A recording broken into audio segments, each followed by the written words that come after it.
الرحيم. الحمد لله الذي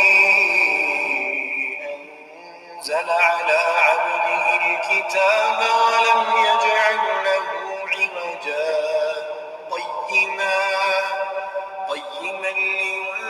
لينذر بأسا شديدا من لدنه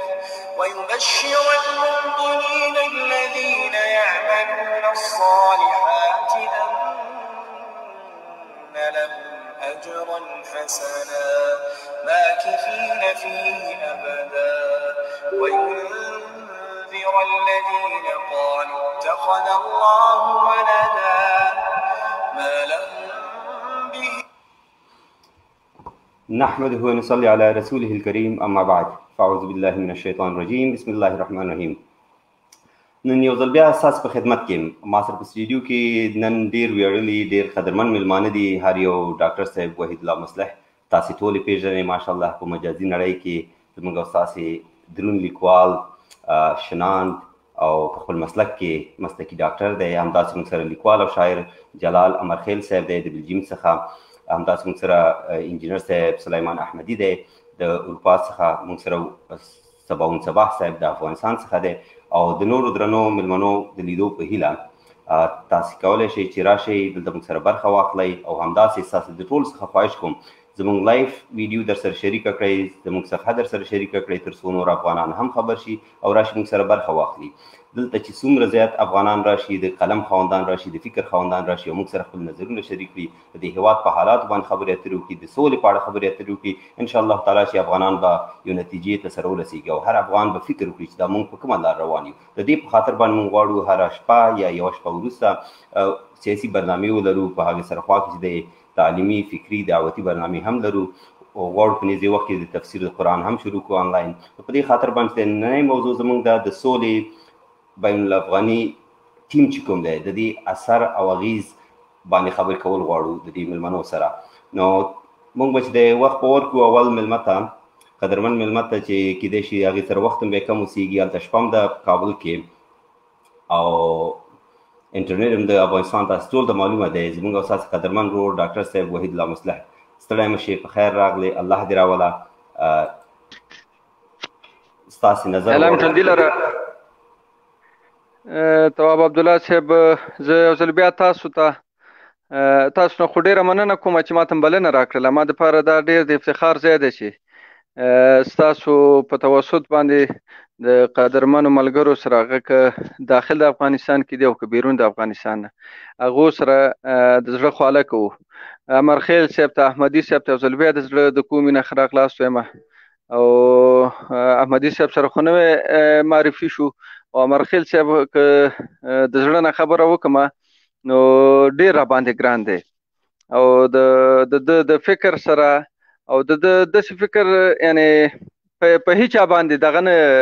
یعنی حق ته حق وایي په چا باندې صرفه نه کوي. زما په دې باندې ډېر خوښ دی. شعر سره ځانګړې مینه لرم نو ډېر خوشحاله شوم چې نن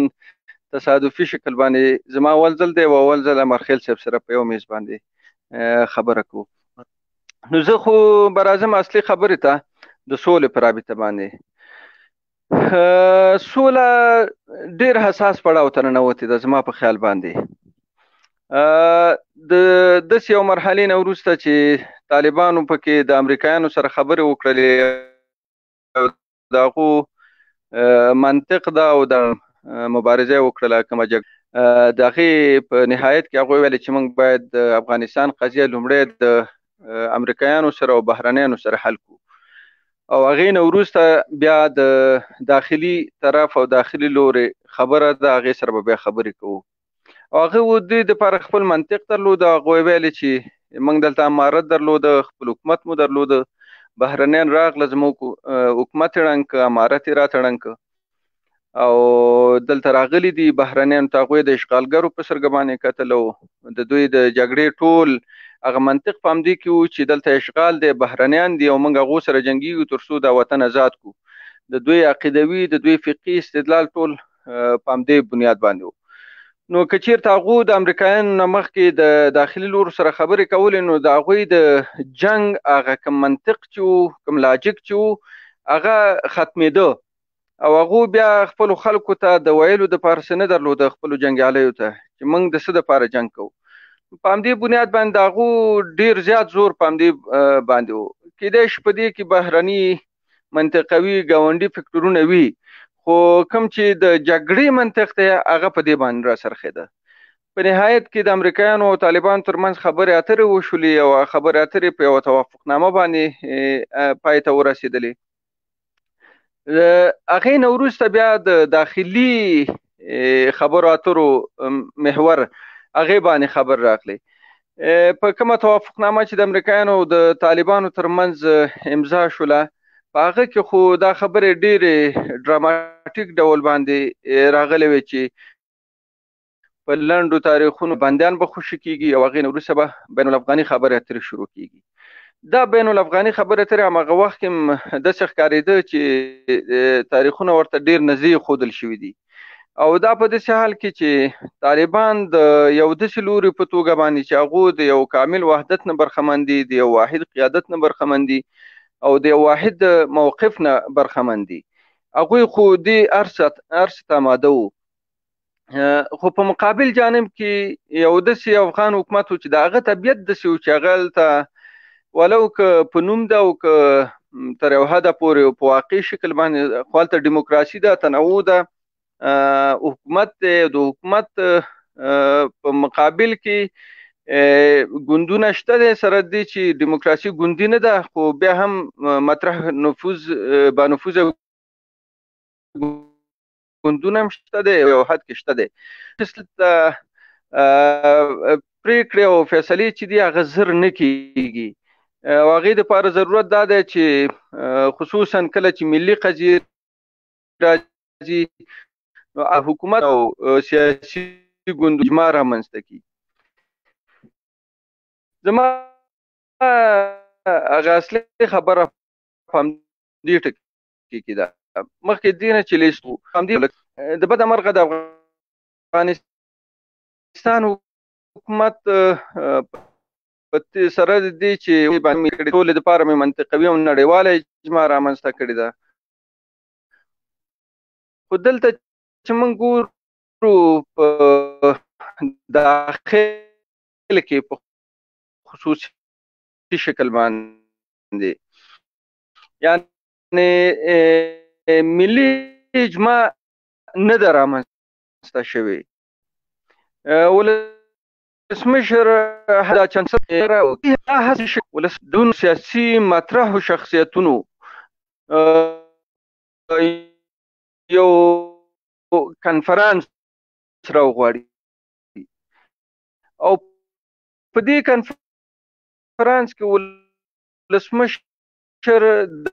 دغه لویه ملي قضیه چې هغه ټول او سیاسي مطرح شخصیتونه په دې باندې آزادانه مشورې ورکړي، رایې ورکړي، او د دې ټولو رایو په نتیجه کې به د لارې یوه نقشه جوړه شي. دا نقشه به د دې ټولو د مشورې نه راوتلې وي او دا به بیا د یو لوی ملي مشروعیت نه برخمنه وي. نو په دې شکل باندې به ګوندونه، سیاسي اپوزیسیون او حکومت د یوې داسې نقشې سره طالبان ته خبرو ته ورشي چې هغې نه به حکومت او اپوزیسیون په مساوات کوي. فرق دغه مشر په ارادي شکل د ځینو شرن کېدای شي اړیکې نیولې وي سره د هغوی رسمي چینلونه او کانالونه هغوی دا وایي چې موږ سره مشورې نه دي شوي. ډاکټر عبدالله سره نه ده شوې، حکمتیار صاحب وایي چې موږ سره مشوره نه ده شوې، پیر ګیلاني او همداسې نور ګوندونه دا ټول وایي چې موږ سره مشورې نه دي شوي. نو په دغسې یو حالت کې د لیستونو دغسې جوړول چې حکومت اعلان کړه، زما په خیال باندې دا شاید ګوندونو ته هم نن چې د طالبانو هغوی ته هم د منلو وړ نه دی چې طالبان په دې باندې د انتقاد تر کومه حده پورې دغه لري، هغوی په انتقاد تر کوم حد پورې کوو خو انتقاد، ځکه چې د دې خوا نه باید د لیست ورشي. خو یو خبره ده چې د افغانستان طالبانو په مقابل کې چې الته په بین الافغاني تفاهم کې سوخلي، دلته د دولت د چت معرفي شو، هغه باید لاړ شي سره د دې چې طالبان هغه اداره وایي باندې هغه وایي چې دا باید یو لوري په توګه باندې چیرته د دې خوا نه هر نوي که اتفاقي شکل باندې وکړي. حکومت باید دغه فرصت نه وي ضایع کړی، هغه باید د ګوندونو یو کنفرانس راغوښتی وي او د دې په نتیجه کې چې هر هیئت لار نقشه جوړېدله هغه باید د دولت د زاویې او د چینل هغه معرفي شوی و، هلته به تللی او په دې کې به ډېر غټ خیر وی. ما سره دغه ابتدایي خبر و، کېدای شي وروسته به یې خبرې وکړو. ډېره مننه ډاکټر صاحب وحید الله مصلح، ستاسو د راتګ څخه په موږ باندې چې د احسان وکړ، د احسان پوروړی یم. همداسې د دوستانو څخه غوښتنه کوم چې دا زموږ لایف ویډیو درسره شریک کړئ تر څو نور دوستان خبر شي او هغوی هم راشي او موږ سره نه پوهېږم چې زما خبره مکمل بله ستاسې خبره مکمله شوله، خو متاسفانه انټرنیټ کې لږه ستونزه پیدا شوله، په هغې خاطر باندې چې دغه شوله، خو خیر بیا هم موږ در باندې غږ ونه کړ او تاسې خپلو خبرو ته دوام ورکړ. خدای دې وکړي چې دوستان ورڅخه فهم اخیستی اوسېږي، موږ سره اوسېږئ. یو مشوره درته در کوم که وایفای باندې اوسېږي او کور کې نور مصلحین وي، هغوی ته ووایي چې تاسو وایفای قطع کړئ، تاسو وایفای مه استعمالوئ چې ټوله وایفای ستا شي.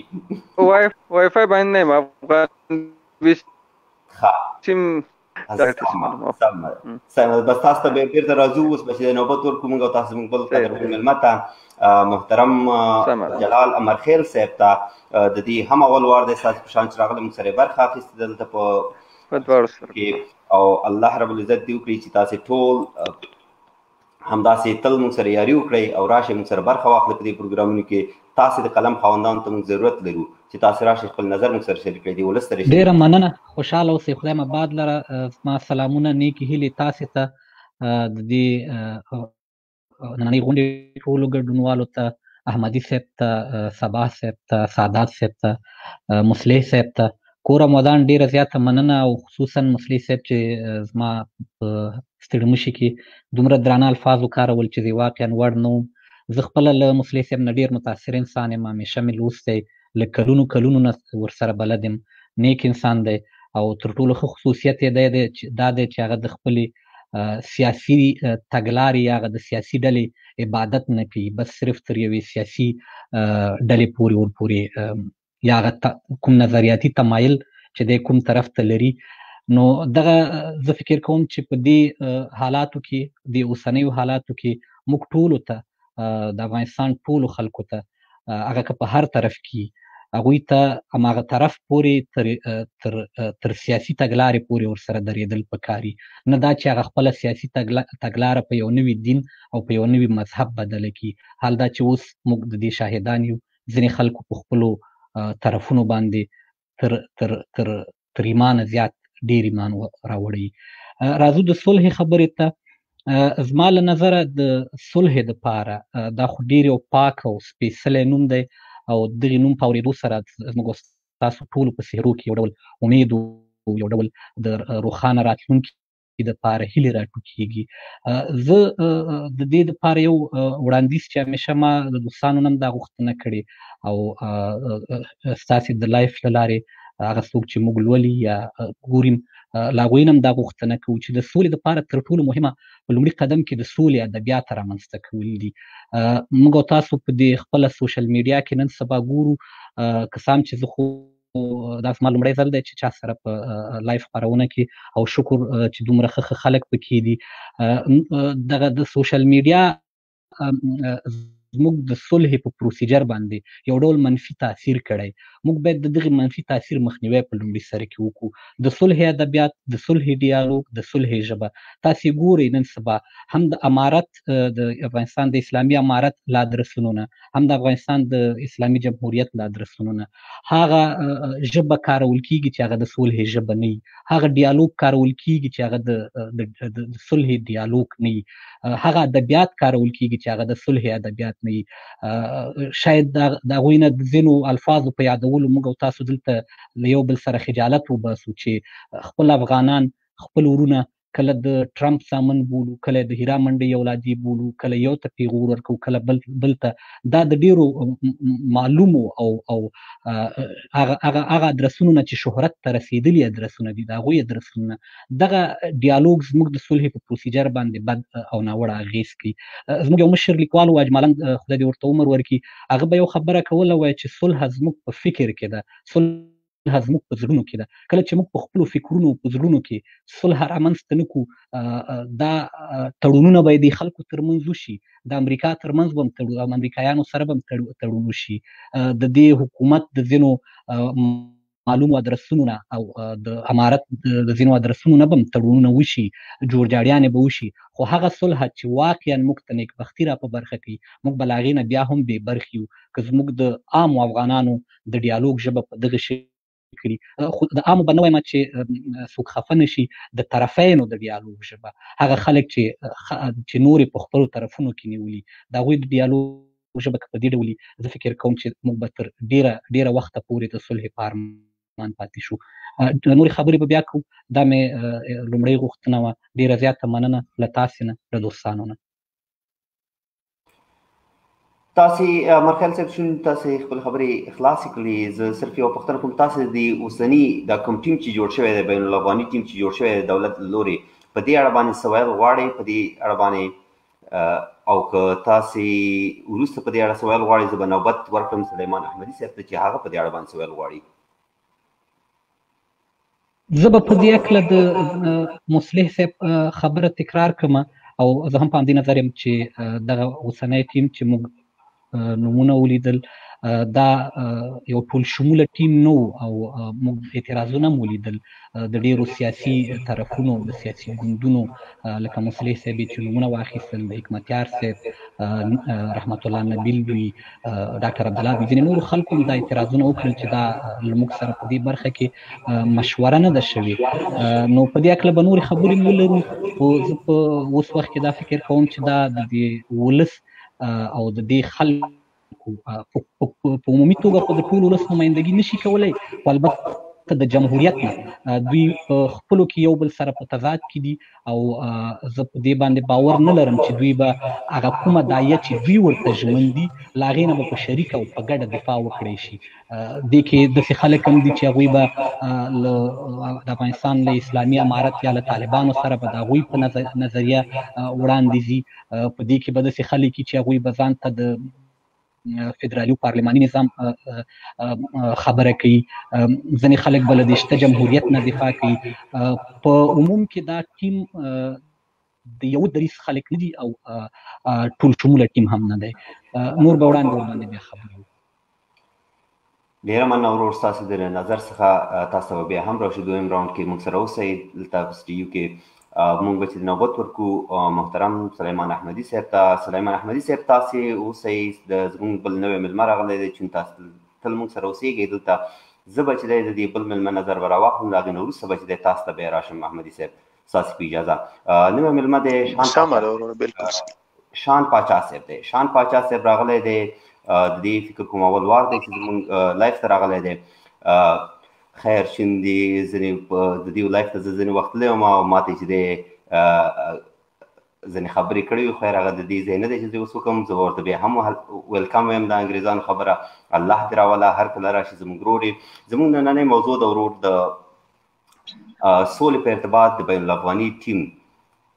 اثر به څومره وي، اغېز به یې څومره وي په دې خبرو اترو باندې چې د طالبانو سره دوی کیني او خبرې اترې کوي. زموږ موضوع دغه ده. په دې موضوع باندې ستاسې نظر غواړو. تاسې څه فکر کوئ چې دا ټیم باید د څه قسم اشخاص څخه متشکل شوی وی؟ دې ټیم کې باید څوک شامل وی؟ یا دغه کوم ټیم چې د ځوانانو نه، د نوو ځوانانو نه تشکیل شوی دی، یو څو پکې پاخه عمر کسان دي، همدغه ټیم سره تاسې تفاهم کوئ چې دا صحیح ټیم دی. په دې اړه باندې ستاسو نظر غواړو چې د دوستانو سره شریک کړو. مهرباني وکړئ. مننه صاحب، تاسو ته او ډاکټر صاحب د ټولو ملګرو ته سلامونه او نیکې هیلې څوک چې ګوري. اول خو دا دی چې زما نوم باچا کاموال دی او دا فیسبوک چې دا د باچا صاحب شینواری دی، نو کېدای شي د هغه خبرې سره شوي، زما سره خبرې نه دي شوي، نو دې کې به ته غلط شوی او زما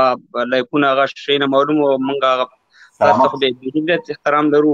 او چې هغه بېخي چې ادبیاتو نه یو سړی خلاص وي هم چې زموږ لایق ته راغلی ما احترام کړی. دا فیسبوک په سلامت ډېره مننه. اول خو الله تاسو ته اجر درکړي. لکه ستاسې پروګرام یقین وکړه پرون وکړه، بله ورځ ما کتو تاسو سره یو بل ډاکټر صاحب غږېدو، نو همیشه موږ دا خبره کړې ده چې د فیسبوک موږ باید یو څو کسان ټیکهداران نه اوسو. موږ هلته پوه خلک لرو چې د پردې شاته ناست دي، باید چا میدان ته راشي. زما ساوی به همدومره چې دومره خبرې کوم دغه به زما زما نه ډېر پوه خلک شته دی چې هغه زموږ د ملت دا خلک په دې شي پوهېږي. نو زه تاسو نه دا هیله کوم چې په دې پسې مه اوسېږئ چې ستاسو ته کم کینی که زیات کسان کینی، خپلې خپرونې ډېرې کوي ځکه ډېر مهم وخت دی. او نن په سبا چې څوک کنځلې کوي کنځل ماران ته خلک ډېر کینی، خو تاسو به خپله حوصله موږ د سره انشاءالله ستاسې خپرونې ستاسې هر شی موږ نشروو. مخکې زه خپل یو پیج هم لرم باچا کاموال په نوم باندې. نو داسې ده چې که چېرته تا ډېره ښه پوښتنه وکړه، داسې ده چې زموږ خو مشکل هم دلته دی چې کار اهلي کار ته نه سپارل کېږي. یعنې دا ډېر مهم ټیم دی. تاسې هلته وګورئ حکومت کې زموږ هغه مسله ده. خو زه په دې ټولو خبرو دغه ټولو جنجالونو زه دا وایم چې افغانان د دې نه تېر شي چې ته غلام یې او زه غلام یم او ته امریکاني او بل وایي ته پنجابي، لکه ډاکټر صاحب چې مخکې خبرې وکړې ډېرې معقول خبرې وي. نو زه داسې وایم چې مشکلات خو ټول لرو، ټولو پوهېږو، هم حکومت کې هم خلک شته دي، هم په طالبانو کې شته دي، ټول یو بل دا درکونه یو بل ته ښه معلوم دي. خو زه داسې وایم چې اوس دغه ټول مشکل چې دی مشکل اصلي جرړه چې ده هغه امریکا ده. دا جنجال هغه جوړ کړی دی، دا مشکل هغه جوړ کړی. موږ افغانانو ته څه پکار دي چې د دغه مشکل نه او د دغه تورې شپې نه رڼا ته وځو. نو د هغې دپاره باید داسې خلک مقرر شي چې هغه بالکل کوم دغه سره تعلق نه ساتي او داسې آزاد خلک وي او داسې خلک وي چې هغه تېر شوی وخت یې ښه تېر شوی. نو که ته اوس په دې ته یو جنګ سالاران یو ټوپک سالار راولي دې مذاکراتو ته، نو خو هماغه خپله خبره کوي، هماغه خپل طرف ته دا کوي، هغه روغه نه غواړي، خو سوله نه غواړي. هغه خلک په کار دي چې افغانستان ته سوله غواړي او په دې ملت زړه خوږېږي او د دغه 340 کلنۍ جګړې ته د پای ټکی کېښودي. نو زه وایم چې هغه کسان تاسو ته معلوم دي او موږ ته معلوم دي، ضرورت نشته دی، حکومت ته بهتر معلوم دي. نو هسې په خانه ډکولو باندې زه وایم چې ټیم ضایع نه شي او پاک خلک دغه شي ته راولي چې دا مشکل زموږ حل شي او دغه وینې تویول نه نور خلاص شو. موږ پاچا صاحب محترم سونجال ته دا پاچا صاحب ښکاري موږ ته څو، نو د پاچا صاحب به درته اوس ویو نه زما نوم باچا کاموال دی، زما په نوم باندې فیسبوک نه ټینګېږي، ډېر وخت نه وشو. صحیح شو. پاچا صاحب چل دی چې هغه طرفین به وایي دا اوسنی نظام چې دی دا چې دی د اشغال د چتر لاندې راغلی دی، پنجاودي په زور باندې راغلی دی، دا چې دی تحمیل شوی نظام دی. هغه خلک دا دایه لري، هغې د طالبان طرف ته چې دی هغې وایي چې موږ د حق لپاره اوچت شوي، د حق دایه ده، موږ اسلام غواړو، اسلامي نظام غواړو، دلته افغانستان اشغال دی، د اشغال څخه خاتمه غواړو. نو هغې هم د یو داعیې په دغه باندې راپورته شوي دی او د جهاد ته چې دی ادامه ورکړې ده ځکه چې اشغالګر په افغانستان کې شتون درلود. بل طرف ته تاسې جنګ سالارانو څخه مو هدف څوک دی که دا تاسو مشخص کړئ په دې خاطر ځکه چې جنګ سالار خو د امریکا راتګ سره دا مایک د چا خلاصوي، وروسته مایک هم بند کړئ. اشغالګرو راتګ سره چې دی جنګ سالار بیا په کابل کې حاکم شو. دا 18 کاله چې دی اکثر جنګ سالارانو لکه تاسو چې ویلې هغوی په دې دولت کې شامل وو، همدا د جنګ سالار څخه په امریکایي فیوډالانو باندې بدل شو. نو د په دې اړه باندې تاسې ولس ته څه ویل غواړئ چې آیا اوس دلته چې دی د دې تفکیک باید وشي چې څوک مجاهد و، څوک جنګ سالار و، جنګ سالار چا په خوا کې ونیو، چا پورته کړ، چا دې حد ته ورسو چې نن چې دی دا ټول فیوډالان شوي دي، میلیونران شوي دي او د هغوی اولادونه چې دی نن موږ او تاسې ګورو چې د سولې په هیئت کې چې دی هغه د شامل دي. نو په دغه ارتباط باندې تاسو ولس ته څه ویل غواړئ؟ آیا ولس چې د ډاکټر غني ته رایه ورکړله دا رایه د دې په خاطر وه چې د همدې جنګ سالارانو بچي راواخلي په دې باندې حاکمان کړي او د دې په سرنوشت باندې معامله وکړي؟ په دې اړه باندې تاسو ولس ته څه ویل غواړئ؟ مننه صاحب یو خو داسې دی چې که تاسې دغه اوسنۍ وضع او هغه د 92 وضع یو رقم ته وینم دا د بعضې طالبانو ورونو خبرې چې اورم ډېرې تیزې خبرې کوي الان کې دا تیزې خبرې پیدا نه لري او اوس ولس په هغه دغه کې نه دی کوم چې 92 حالاتو نو اسلامي نظام یا د اسلامي شریعت په څو خلاف یا خو موږ او تاسې مسلمانانو خبره دا ده چې اوس د نړۍ بدماش چې دی هغه امریکایان دي هغه سعودي عرب کې به تاسو وګورئ 10% اسلامي شرعي نظام دی هغه له رمبې ورته نیولې دی لږ لږ یو شی ترې ردا کوي نو موږ او تاسو دغه نړۍ سره هم تګ پکار دی چې د نړۍ سره زموږ او تاسې رابطه وي داسې نه چې یو ملک او دوه ملک هم په رسمیت وپېژني او افغانستان یو دشته جوړه کړو نو خبره دا ده چې امن کو د امن خبرې چې یاره بس په دې شریعت کې امن دی نو امن خو بیا په مابس کې وي داسې ده چې موږ به د دنیا سره هم چلیږو په خپله به خپل کار هم کوو لکه څنګه چې ترکي روانه ده او ترکي 15 کاله مخکې وګوره 10 کاله مخکې وګورئ اوس یې وګورئ سره الحمدلله هغه اسلامي دغه پکې ورځ په ورځ دغه کېږي زما یو ملګری و قصه یې کوله وایي زه 15 کاله مخکې تللی وم نو هغه ځایونو کې ټولو کې بېادبي د ډېرې مافي نایټ کلبې وي و چې اوس لاړم هلته ټول جوماتونه جوړ شوي نو خبره دا ده چې اوس موږ دغه دنیا سره هم تګ پکار دی دغه خو د سره نړیوال نه مني موږ زړه غواړي چې دا شی راشي خو د بده مرغه افغانستان نه دومره قدرت وانه دی نه دومره اقتصاد لري چې دنیا سره مقابله وکړي ترکي چې دا په هغې سره تاسې ګورئ چې خپل د امریکې د اجازت نه بغیر هم میزایل هم نشي اخیستی ګورئ تاسې ډېره ښه خبره وکړه دغه کله چې دا نظام جوړېدو دغه امریکایان چې راوستل همدغه 90% هم دا جنګسالاران راوسته دا بنیاد یې غلط کېښودو چې ځکه چې ستا نه غواړې امریکا چې ستا دلته یو پرمختګ یو داسې یو کلک نظام موجود دی همدغه یې درته راوسته او هغه خلک یې راوسته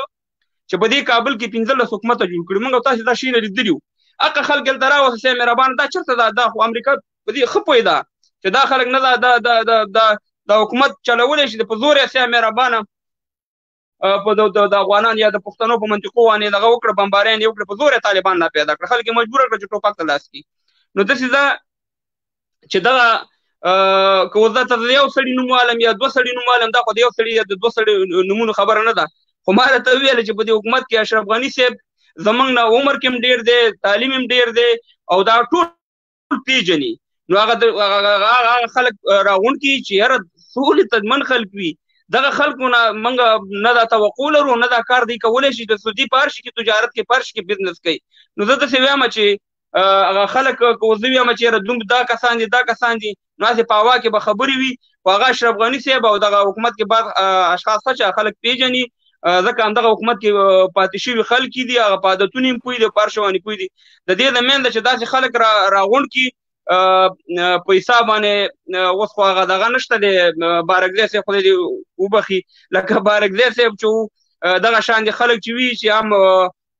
د وطن دپاره یو خبره کوي او هم اسلامیت پکې هم افغانیت پکې هم د دې ملت زړه خوږېږي نو زه فکر کوم چې دغه شان دي خلک لکه هغه چې راغونډ کړي نو دغه یو شی به سر ونیسي ګنې که دې خلکو ته بې ځایه خلکو ته دا واک ورکړي فکر نه کوم که بیا موږ کوم نتیجې ته ورسو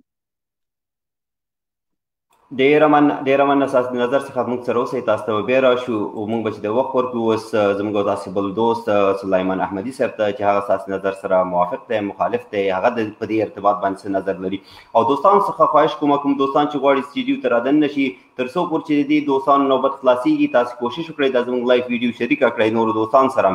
دا زموږ او ستاسو چینل د ټولو شریک چینل دی دلته چې دی هر افغان مساوي حق لري دا چې تاسو څومره شریک کړئ څومره نور دوستان راشي څومره د قلم خاوندان خبر شي لکه څنګه چې جلال امرخیل صاحب خبر شو او دا راغی زموږ دعوت ته چې لبیک ویلې زه ورڅخه د زړه مننه کوم الله تعالی دې آباد لري خوشحال لري هر ځای کې چې اوسېږي همداسې نور افغانان خبر کړي چې څوک د فکر خاوندان دي څوک د عقل خاوندان دي څوک دلیل ویلی شي منطق ویلی شي چې هغې راشي دلته بحث وکړي په کنځلو باندې دا وطن نه جوړېږي په یو بل وژلو باندې دا وطن نه جوړېږي راځئ چې د تفاهم د لارې یو نتیجې ته ورسېږو ډېره مننه ستاسو د لیدلو څخه دوستانو بیا هم زموږ ویډیو شریکه کړئ سلیمان احمدي صاحب الله دې راوله ستړی مشئ په خیر راغلی په دې دوستانو یو غږ هم کومه بخښنه غواړم چې دا ویډیو څومره چې شیر کولی شي شیر کړئ مهرباني وکړئ دا ډېرې د کار خبرې دي او د پیدې خبرې دي ډاکټر صاحب غوندې شخصیت یا د ورور غوندې یا نور غونته کې دلته په دې پروګرام کې چې موږ او تاسې ځان پوهېږو په بدو ردو باندې چې څنګه ورور خبره وکړه دا ویډیو چې هر یو ګورې شیر کړئ چې دا څومره کسان یې ګوري دا یو کس شیر کړئ مهرباني به ډېره مننه ورور احمدي صاحب مهرباني وکړئ ژوندی اوسې وروره. په سر کې السلام علیکم ورحمت الله وبرکاته. تا ته او ستا څنګ کې درنو مېلمنو ته احترامات او نیکې هیلې وړاندې کوم، او څوک چې موږ ویني هغو ټولو ته احترامات او نیکې هیلې وړاندې کوم. الله دې وکړي چې روغ او جوړ اوسئ. د فکر کوم موضوع مو هم د لیست په ارتباط د چې کوم لیست د دولت د خوا نه ترتیب شوی و د صلح د غړو، د دغه لیست په ارتباط به صرف لږ وضاحت موږ ورکو چې بیا به راشم د دې ملګرو د نظرونو باندې به خیر یو دوه منټو کې رڼا واچو ژوندی اوسې. دا خو که چېرته موږ د صلح خبرې ته راځو یا د صلح همدغه منشور ته راغورځېږو، نو موږ دې نتیجې ته رسېږو چې دا صلح ته موږ ولې کینو، د کوم ځای نه اساس را شروع شو، چا موږ کېنولو. باید زه هر وخت اکثره وخت چې دا خلکو ته راځم یا دغلته خبره هم کوم یا هر ځای کې چې کېنم، زه وایم د یو مشکل اساس ته فکر کوئ، د یوې خبرې د یوې مرجع اساس ته فکر کوئ. دا د کوم ځای نه را شروع شوې دا موضوع؟ د اشغال موضوع خو پرېږده، خو خلاصه شوه، هغه د تر دې حده راورسېدله. اوس دغه د سولې خبرې دي، دا د کوم ځای نه شروع شو؟ دا چا موږ ته را شروع کړې؟ ګورئ، طالبان خپله ادعا کوي چې دا د امریکایانو سره د معاهدې په اساس باندې، د هغه تړون په اساس باندې داسې فیصله شوې وه چې موږ به د افغانستان حکومت د یو حکومت په شکل په رسمیت نه پیژنو، او دا موږ تر اوسه نه ده پیژندلی او نه یې پیژنو. که چېرته بین الافغاني مذاکرات شروع کېږي، نو د افغانستان حکومت به د یو جهت د یو طرف د یو افغان طرف په شکل وي، داسې به نه وي چې یو افغان حکومت په شکل. دا لیکل شوي دي. نو وخت کې چې دا لیکل شوي او د صلح مذاکرات د همغه ځای نه را شروع شوي، دلته اساس معلوم شو چې موږ اوس نن سولې ته ځو، نو اساس یې همغه دی چې د همغه معاهدې په اساس باندې موږ نن بین الافغاني مذاکراتو ته ننوځو. ځکه د جنگ اصلي جهت معلوم ده، هغه امریکایان دي، او امریکایانو سره چې موږ په حساب یو نتیجې ته ورسېدلو او خبره حل فصل شوه، نو بین الافغاني مذاکراتو کې بیا هم شمول او هغسې ټیم په کار وي چې ټول سیاسي جریانونه، سیاسي احزاب، قومي متنفذین، حتی یعنی د لرې لرو ساحونه هغه خلک، هغه مخور کسان باید راوغوښتل شي، هغو سره مشوره وشي. په یکه تازۍ باندې حکومت نه کېږي. دا خودخواهي چې دغه 18 کاله یا په بالخصوص دغه 15 کاله روانه ده، که په دې رقم کېدلی د دومره امکاناتو، د دومره نظامی تجهیزاتو او د نظامی قوت په زور به دغه حکومت مخکې تللی و. خو موږ ولیدل چې په خودخواهي او په یکه تازۍ باندې حکومتونه مخکې نه ځي، بلکې لا هم هغه کوم اراضي او کوم حاکمیت چې د دولت سره هغه د لاسه ورکړه، او همدا رقم نورم د ضعف په طرف روان یو. زه وایم تجربه، هغه فارسي کې یو متل هم ده، وایي ازموده را ازمودن خطاست. راځئ اوس خو راورسېد تر دې ځایه پورې چې دغه کوم د په دولت کې چې څوک دي، یا خپله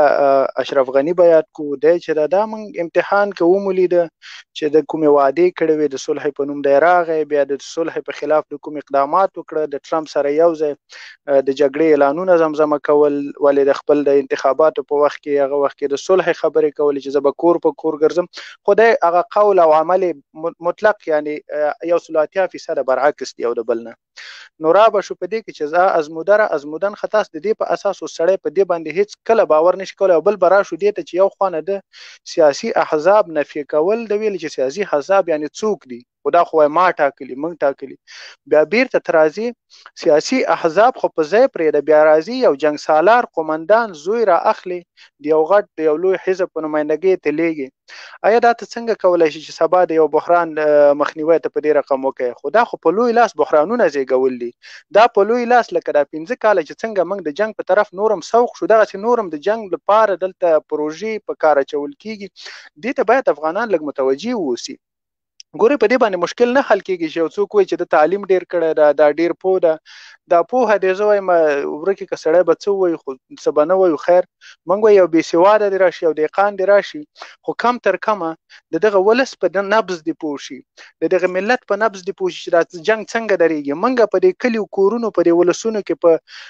په خپله په افغانستان کې داسې کلتور لرو چې هغه خلکو تعلیم نه ده کړی، دکتوراوې نه دي کړي. موږ خپله هغه جرګې حل و فصل کوو چې تاسو محاکمو ته کله درشي، په 10 کلونو کې هغه دوسیه د یوې شعبې نه بل شعبې ته نه تبدیلیږي. ولې هغه منازعات او هغه مشکلات موږ په جرګو په مجالسو کې په یو ورځ په یو ساعت کې موږ حل و فصل کوو. داسې مثالونه موږ ډېر لرو. دا وطن قحط الرجال نه ده، دې وطن کې دا وطن رجال لري، تر اوسه سړي لري. دلته د خبرې سړي شته دي، خلک شته دي، د قول او عمل خلک تر اوسه شته دي. نو زه دا وایم چې په دې رقم باندې نه کېږي چې یو سړی دې راشي او هر څه دې بیا هم په دې هم پوهېږي چې زه حتی زه چا هم نه منلم دغه انتخاباتو ته تاسو وګورئ تر اوسه پورې تا څوک په رسمي بخښنه غواړم فکر کوم قطع شو نو بیا هم موږ او تاسو زو د یکتازۍ په طرف باندې او خودخواهۍ په طرف باندې بیا هم همغه ټیم موږ کړی دی چې دا 18 کاله موږ جنګ ته سوق کولو او موږ د جنګ په طرف یو خو زه راځم دې ته لکه څرنګه چې فیصله شوې وه په معاهده کې د امریکایانو سره ځکه د جنګ جهت هغه ده او امریکایان همدا بانه هم ګوري هغوی همدې بهانې ته او همدغه چانس ته منتظر دي چې افغانان څنګه وکولی شي چې په خپلو منځو کې یعنی خپل مشکلاتو کې سره اخته شي او موږ ته یو چانس برابر شي چې موږ سبا دنیاوالو ته وایي چې موږ خو وتلو موږ خو معاهده لاسلیک کړه خو ولې افغانان دي چې په خپلو کې جوړ نه راځي نو موږ مجبور یو چې پاتې شو لکه دا خبر شوی هم ده چې په 14 میاشتو کې که چیرته بین الافغاني مذاکرات کامیاب شو نو موږ به ووځو که کامیاب نه شو نو طبعا دا به پاتې کېږي نو چې دا پاتې کېږي دلته دوه حالته منځته راځي دلته به جنګ دوه چنده کېږي دوه چندونه بم او دغه اشغال به اوس خو 20 کاله ده دا به 500 کلونو هم زیات اوږدېږي دا افغانستان به د نړیوالو رقابتونو او د سیمې د هیوادونو د جنگ میدان ګرځي لکه په تیرو کې چې موږ ولیدل ولې راځم موږ ته څه پکار دي خیر دا خو هغه څه دي چې حقایق د دې نه څوک سترګې نشي پټولی موږ ته دا پکار دي کم تر کمه اوس هم باید داسې ونه کوو لکه مخکې د ورونو اشاره وکړه د دې ډلو ټپلو د دې احزابو د دې مشرانو عبادت باید نور ونه کوو راشو حقیقت ووایو حقیقت چې شي حقیقت په دې نه پټېږي چې زه اوس راشم مثلا زه وایم ولا فلانی شیخ الحدیث ته شیخ القرآن ده بس دا چې څه وایم دا صحیح ده نه حقیقت ده دا کوم پیغمبر نشي کېدلی نه کوم ملایکه ده دا خو لا شیخ القرآن ده دا خو لا په ځای پرېږده چې څوک په دین باندې ټکی خبر هم نه زه په هغه دومره اعتماد وکوم په دین باندې چې څوک خبر نه په هغه خو اصلا اعتماد نه ده پکار ډاکټرانه چې بیخي هر څه ولري ولې راځم بیا هم دا هغه عمل ته باید موږ وګورو دا سړی ناکام ده مطلق باید ولس باندې موږ غږ کوو چې راشي یو همشموله ټیم جوړ کړي دا سړی راونیسي د ګریوان نه راکش کړي چې وروره څه غواړي آخر هدف دې څه شی ده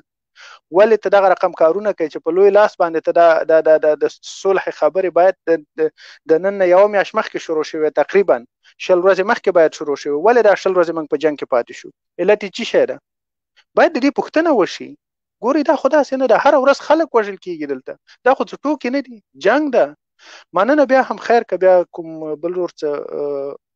نظر بیا باغې سره بیا ورسته غږی موږ سره مننه کې احمدي صاحب موږ سره توسيګ سټډیو کې زبچ دی اوس لند نوبت بچ دی سادات صاحب محترم تور کو چاغه خپل خبري وکړي سادات صاحب محترم خو نشته د موږ سره د سلان دي سباون صباح صاحب ته وخت ورکو دا نورو سبا چې عبدالعبدل ته وخت ورکو تاسو کوشش کړئ خپل نظر لري که پښتون لري تاسو کوم پښتون لري د احمدي صاحب نه یا د جلال امرخیل صاحب څخه یا د پاچا صاحب څخه تاسو کولای شئ چې خپل پښتنه مطرح کړئ که نظر لري سباون صباح صاحب په درې لیکو کې خپل نظر موږ سره شریک کړئ خلاص کړئ چې چوړم د نظر راوکاږي موږ سره د شریک کړئ ځکه کسان زیات منتظر دي او وخت کم دی نو په دې خاطر باندې مهرباني وکړئ خیر راغلی ستړی مشي تواب صاحب سلامونه تاته او ټولو ملګرو ته د خپرونې اوریدونکو ته موضوع د سولې په رابطه باندې ده زه به دا ویم چې د سولې مسله چې ده دا د ټولو افغانانو مشکل دی او د افغان ولس مشکل دی د افغان ولس غوښتنه ده افغان ولس د سولې تږی دی ځکه قرباني د دې جنگ جګړو چې کم دی هغه افغان ولس دی نو زه به انشاءالله خبره لنډه وکړم زه به صرف دواړه طرفینو دپاره چې څه پکار دی افغان حکومت ته پکار دی سیاسون ته څه پکار دی او طالبانو ته څه پکار دی چې باید دغه خبرې کامیابي شي او موږ د یو رښتینې سولې شاهدان اوسو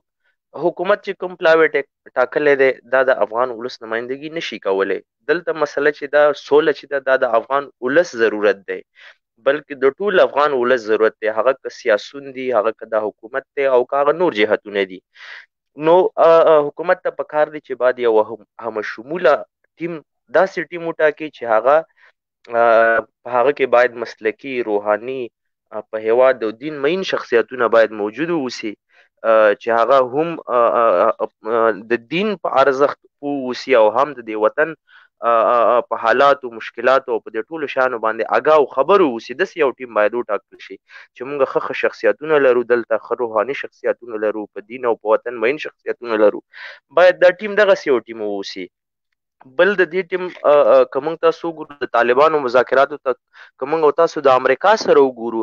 ډېر پرمختللي او ډېر کامیاب مذاکرات طالبانو ترسره کړل. نو که چېرته هغه د داسې یو لوی ابرقدرت سره چې هغوی ښه ډیپلوماتان لرودل، ښه پوی خلک یې لرودل، نو هغوی په دغې مذاکرې کې طالبان پړه نه کړل په حساب باندې. ډېره ګټه یې ترېنه ترلاسه کړې نه ده، موافق او کامیاب پکې طالبان دي. نو څنګه دغه ټیم کولی شي چې طالبانو نه د دې حکومت او د دغې لاسته راوړنو یا په حساب باندې جمهوریت نه دي څنګه دفاع کولی شي؟ بل طرف ته راځو د طالبانو ته. طالبان باید هم دغه خبره درک کړي چې دلته صحیح ده چې دا حکومت امریکا منځته راوړی دی، خو اوس کولی شي چې دخالت وکړي، اوس کولی شي چې د سولې خبرې ځنډنۍ کړي، اوس کولی شي چې د سولې د امریکا او د طالبانو چې کوم توافق شوی دی دا مات کړي. حکومت کولی شي دا که چېرته حکومت ځان کلک کړي، مشکلات که وبرسېږو سولې ته به ورسېږو، خو دا دی چې ډېر افغانان به نور هم د لاسه ورکړي. لکه څنګه چې تاسو چې موږ او تاسو ګورو چې د زابل په خانن په بدخشان کې همدغسې کومه ولسوالۍ سقوط کړې، حتما به موږ به پکې دغه لرو، مرګ ژوبله به پکې لرو. پنجابیان پکې نه دي مړه شوي، امریکایان پکې نه دي مړه شوي. زموږ افغانان هغه که په پولیس کې دي، که په اردو کې دي، که په طالب کې دي، که په هر یو کې دي، موږ پکې نن د لاسه ورکړل. نو زه دا وایم د طالبانو باندې موږ غږ کوو، د طالبانو په جهتونو باندې غږ کوو چې تاسو به کله زمینه سازي کوئ. خو همدغه وخت دی که نه، اوس خو تاسو د اشغال د خاتمې په حساب باندې توافق لاسلیک شو، باید په خپل دریځ کې طالبان هم نرمښت راولي یو څه اندازه، تر څو د افغان ولس هغه ولس داسې نه دی چې ټول ولس د طالب په ننګه باندې ولاړ دی. ډېر خلک د طالبانو نه خفه دي، صحیح ده موږ د دې حکومت نه خفه یو، موږ د ډېر خلک دا دي چې د حکومت خلاف دي، خو د طالبانو نه په همدومره فیصدي کې خلک خفه او مشکلات ورسره لري. نو طالب به کله زمینه سازي کوي؟ طالب ته پکار دی چې یو څه زمینه سازي وکړي، په خپل دریځ کې نرمښت راولي. اوس خو د اشغال خاتمه دا د مخ په روانه ده. او زما په دواړو اړخونو باندې غږ دا دی که واقعا چېرته دیو د سولې دپاره غواړي په د افغانانو باندې دردېږي، په د هېواد باندې دردېږي، دواړه جهتونه باید یو بل وزغمي. تیر جنایتونه که هر چا کړي دي، هغه که په دې حکومت کې دي، هغه که اوس په دې سیاسون کې دي، او هغه که په طالب کې دي، جنایتونه که زه درته ووایم هېڅ د یو ډلې په لمن باندې مونځ نه کېږي. یو ډله هم داسې نه دي چې بیخي داسې مبارزه دیو مخکې وړې ده چې چاته پکې ضرر نه دی اوښتی. د دواړو طرفینو په مبارزه کې چې کوم دی افغان ولس تاوان لیدلی دی، افغان ولس قربانۍ ورکړي دي، دا سوله د افغانانو ده، د افغان ولس ته. نو زه په دواړو طرفونو باندې بیا هم غږ کوم چې په خپل دریځ کې نرمښت یو بل وزغمي او دا دی. ډېره مننه صباح صاحب، تاسو موږ سره اوسېږئ. چون کسان زیات دي تاسو ته بیا هم راشو، تاسو ته بیا هم وخت درکړو. ډېره مننه تاسو موږ سره اوسېږئ. زه به بل کوم یو دوست راپورته کړم، اوس تاسو اوسېږئ موږ سره، تاسو ته به دویم راونډ ته بیا راشو. او د نورو دوستان ډېره مننه، د نورو دوستانو څخه خواهش کوم دا زموږ لایف ویډیو در سره شریکه کړئ تر څو نور دوستان هم خبر شي او هغوی راشي برخه واخلي. په دغسې یو وخت کې چې تاسو اوس راځئ موږ سره برخه اخلئ، د ټولو دوستانو څخه خواهش کوم دلته ما سره درې قدرمن مېلمانه ناست دي چې جلال امرخیل صاحب دی، پاچا صاحب دی او احمدي صاحب دی. که تاسې غواړئ چې راشئ برخه واخلئ، ستاسې برخه د دې څخه وروسته تاسې راشئ پوښتنې وکړئ چې دیو در سره خپل نظر شریک کړي. که زه دلته هر یو ورور ته 15 دقیقې لس دقیقې وخت ورکړم او هغوی خپل نظر موږ سره شریک کړي، دا زموږ برنامه ډېره ځای ته اوږدېږي. راځئ چې هر ورور د دې نه وروسته راځي دغه درې کسانو نه چې دی پوښتنه وکړئ چې هر یو تاسو مشخص کوئ، هغې څخه پوښتنه کوئ، هغه به درته جواب درکړي. او که نظر شریکوئ نو نظر دپاره چې دی 2 دقیقې 3 دقیقې وخت ونیسئ، هغه خلاصه د نظر موږ سره شریکه کړئ چې تاسو څه غواړئ، تاسو څه غږ کول غواړئ په دولت باندې، په افغان ولس باندې، په ډېره مختصره. ډېره مننه ورونو دوستانو. راځئ چې نوبت ورکړو اوس موږ او تاسې زموږ او تاسې بل دوست ته عبدالعبدل ته. عبدالعبدله په خیر راغلی، ستړی مه شئ، په لنډو ټکو کې د خپل نظر موږ سره شریک کړه.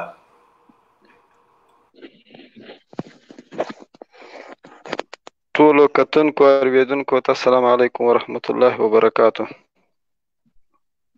وعلیکم السلام ورحمت الله وبرکاتو. د حکومت چې کوم لیست ټاکلی دی د کومو نفرو د سولې په اړه باندې، دا کوم نفر یې چې انتخاب کړي دي دا نفر خو چې دي ټول د جنګ سالارانو زمن دي، د ولس نمایندګي کله کولی شي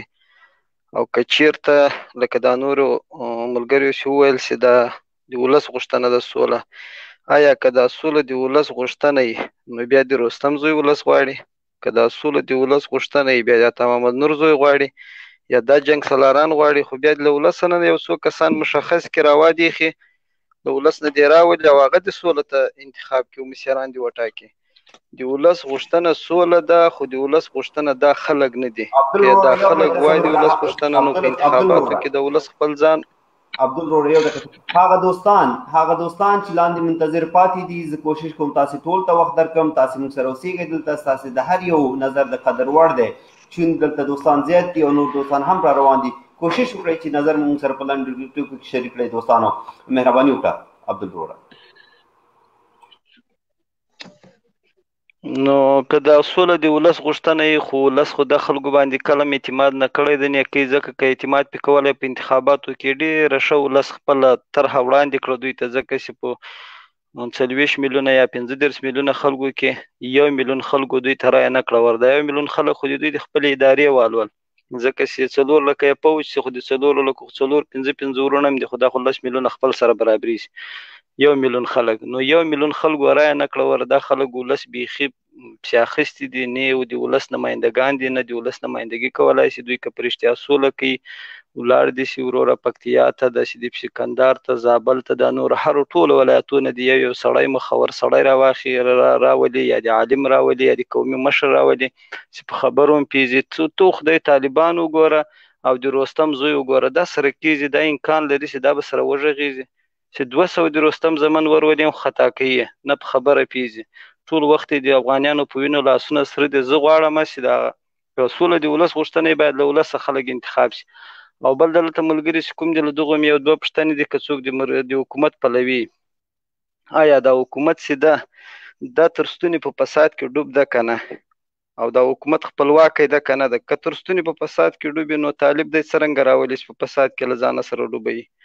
دی خپله تر ستوني کې غرق ده په فساد کې، نو طالب ته څه ضرورت چې راشي د فساد حکومت ته؟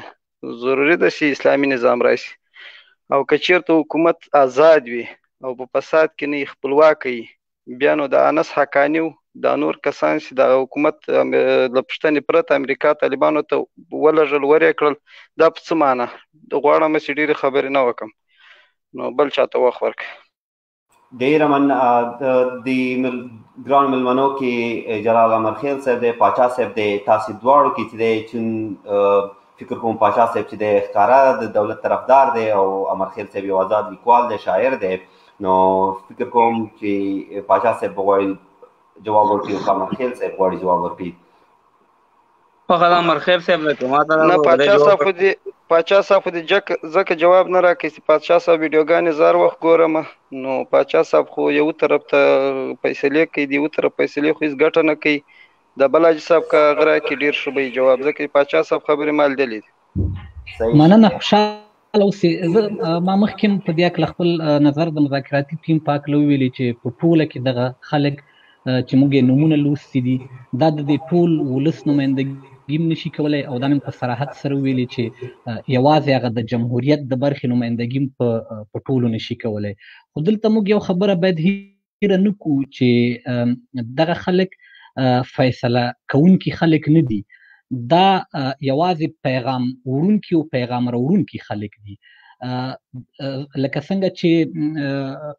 اشرف غني په خپل بیان کې مخکې ویلي وو چې یو پلاوی به ځي خبرو دپاره، تر شا به په کابل کې بل نور خلک ناست دي چې هغوی به اختیار لري د تصمیم نیولو، او د دې نو وروسته به هلته بیا یوه جرګه دایریږي چې هغه جرګه به د دوی فیصله کوي. دا یو بحث دی. دغه خلک صحیح ده چې همه شموله نه دي، خو که دا همه شموله نه هم وي دا ډیره مهمه نه ده، ځکه دوی هغه خلک دي چې پیغام وړي. زموږ امید دا دی هغه تر شا خلک چې کوم ناست دي، زه فکر کوم چې په قطر کې طالبان د کوم ټیم چې د طالبانو ناست دی دوی هم فیصله کن خلک نه ول. دوی چې کله له امریکایانو سره 9 میاشتې مذاکرات کول او پسې ورسره خبرې کولې، دوی هلته فیصله نه کوله. دوی به دغه بهیر بیرته د امارت مشرتابه ته ورلیږه بیا به هغوی فیصله کوله او اختیار به د هغوی په لاس کې و. نو هم زما له دغې ورور نه چې دا اوس یې پوښتنه مطرح کړله او هم مې له نورو خلکو نه دا غوښتنه ده چې دا د ډېره جدي نه نیسي دغه د مذاکراتي ټیم چې دوی اعلان کړی دی دوی به ممکن دوی ټریننګ هم کي ورته به څه خبرې مو وروښي خو یو څه بل هم هېرول نه دي په کار. دلته ځینې خلک وایي چې دا د جنګیالیو یا د جنګ سالارانو زامن دي نو د ولس نمایندګي څوک وکړي. زه خپله په دې فکر کې یم چې دا جنګ د همدې جنګ سالارانو هم د طالبانو ترمنځ دی. یوه برخه خو اوس پکې زموږ د دې اوسني نظام یا د حکومت کې نوي را زلمي شوي او نوي شهرتو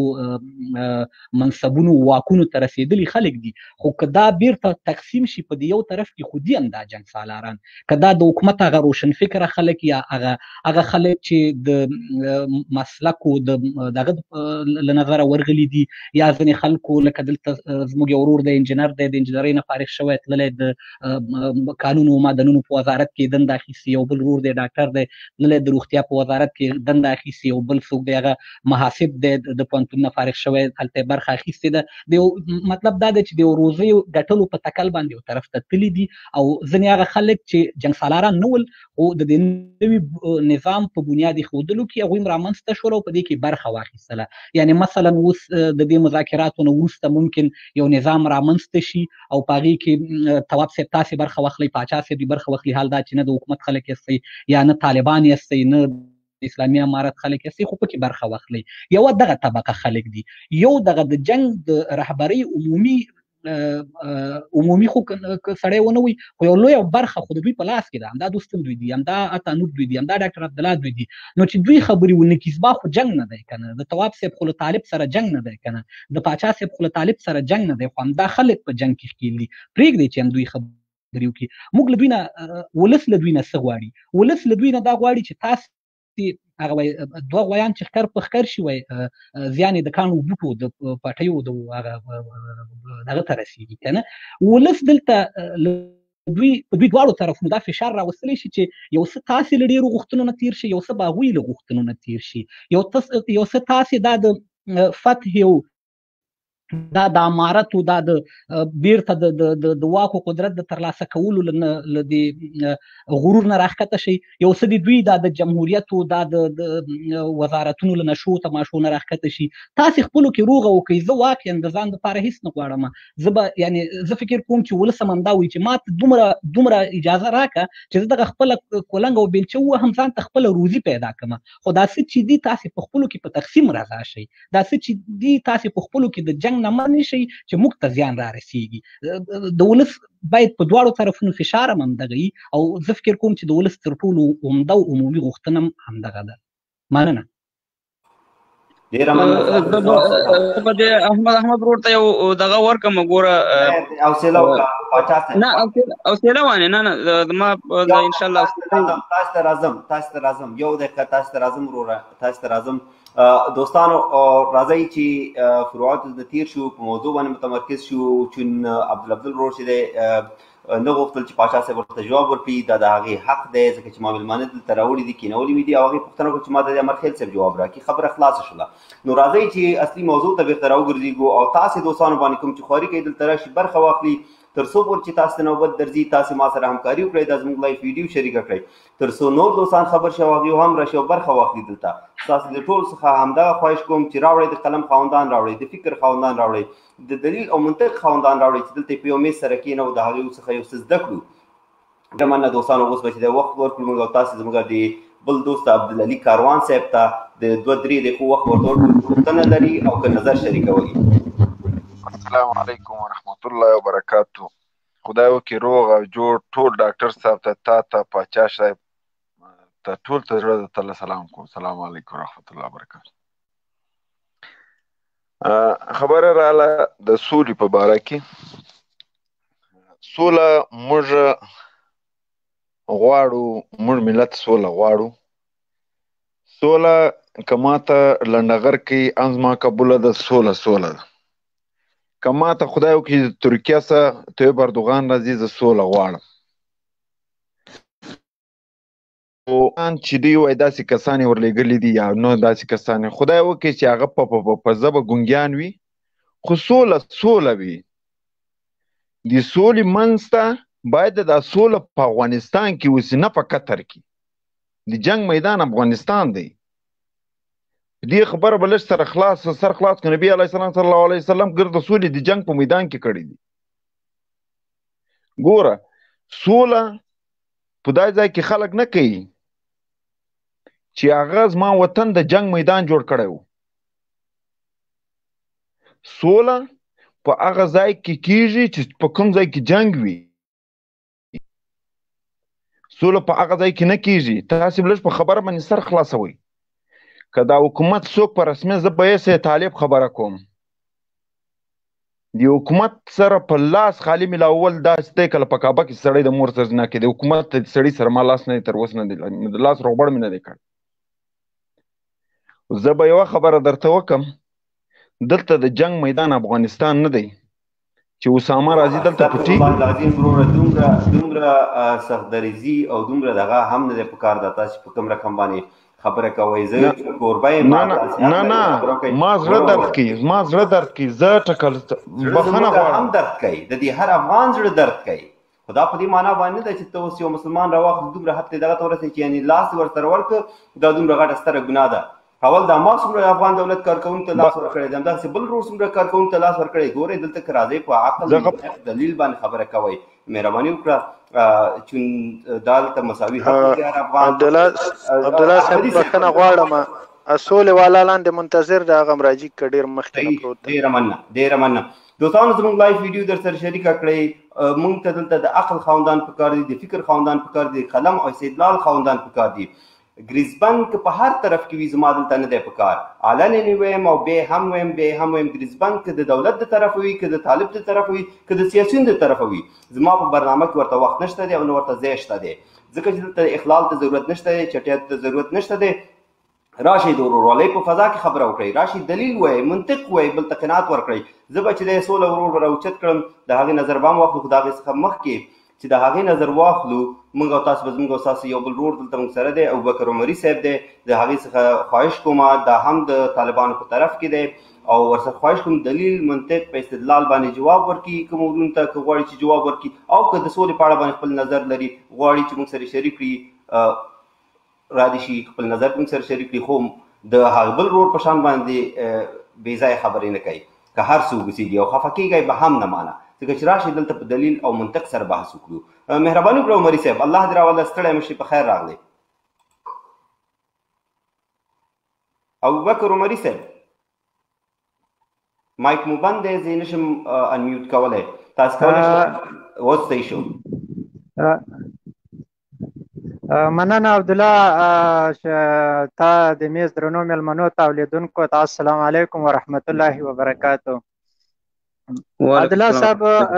زه یو وړوکی سوال لرم د باچا او د شیرزاد نه که په دواړو کې کوم یو راکاو پروا نشته زه صرف دومره یم دا کومه ورځ چې دوی بیا جوړه کړې وله د دیورا نمونه مې کتل هغه زاړه نمونه و چې مسقط ته یې لږلي و ښه نو چې مسقط ته یې لږلي و چې کله مسقط ته لاړلو نو هغه نه بعد اشرف غني ویلي چې دا په خپله مخه تللي دي هېڅ کله ما لږلي نه دي او نه زه پرې خبر یم آیا دوی اوس په دې ټولنه باندې په دې ورځ باندې بېرته داسې دی چې بیا پښیمانه سي دوی خبر دي پرې که نه دي پرې خبر دې جواب یې که ماته راکړه عبدالله محترم البته سلامونه او نیکې هیلې دي دغې جواب امرخیل صاحب تاسو ته ډېر ښه درکړی فکر کوم چې هیڅ ضرورت نشته دی چې په دې باندې بیا څو خبرې وکړي زه اول سلامونه کوم امرخیل صاحب ته تاسو تواب ته سلیمان احمدي نور ملګرو ته ځکه هغه تاسو ته ډېر معقول جواب درکړی دا چې تاسو په معقول جواب دماغ نه خلاصېږي بیخي مو فکر نه ورباندې خلاصېږي دا د تاسو خپل مشکل دی هغوی درته وویل مخکې زموږ ډېر ښه خلاصېږي ګوره تاسې هیله کوم ته دې مایک بند کړي یو مشکل نه دی تاسې ګورئ دوستانو یو خبره کوم دلته چې دی تاسې هغه کارونه کوئ چې کوم په نورو لایف ویډیوګانو کې کول زه د ټولو څخه خواهش کوم ټول درانه خلک هستئ یو بل ته وخت ورکړئ یو خبره وکړئ بیا بل خبره تواب صاحب دغه ټیم چې کوم معلومات مخکې امرخیل صاحب ورکړه ما غوښتل چې هماغه معلومات ورکړم خو زه وایم چې بیا تکراري پوښتنې ضرورت نشته دی. ښه زه به ورته وایم کوم ټیم چې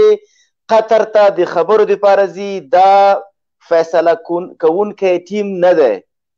د دې تر شا بل ټیم دی او بیا آخري فیصله هم د افغانستان حکومت داسې ویلي دي چې په لویه جرګه به د دغې ټول نچوړ د ټولې مسایلو هغه آخري فیصله به بیا یوه لویه جرګه کوي. نو زه دوی ته فقط زه د طالب مثلا دغه یو اماراتي ورور دی چې دی خو معلومدار دی د طالبانو داسې دی لکه سم سنګر کې چې ناستي توپک یې په غاړه دی او بس بوشکه ورسره ده، دی خو داسې خبرې کوي. اوس داسې خبرې خو زه اوس نشم کوی چې ته زه ورته یم چې وروره زه هم بوشکه در سره وځم. دلته زه وایم چې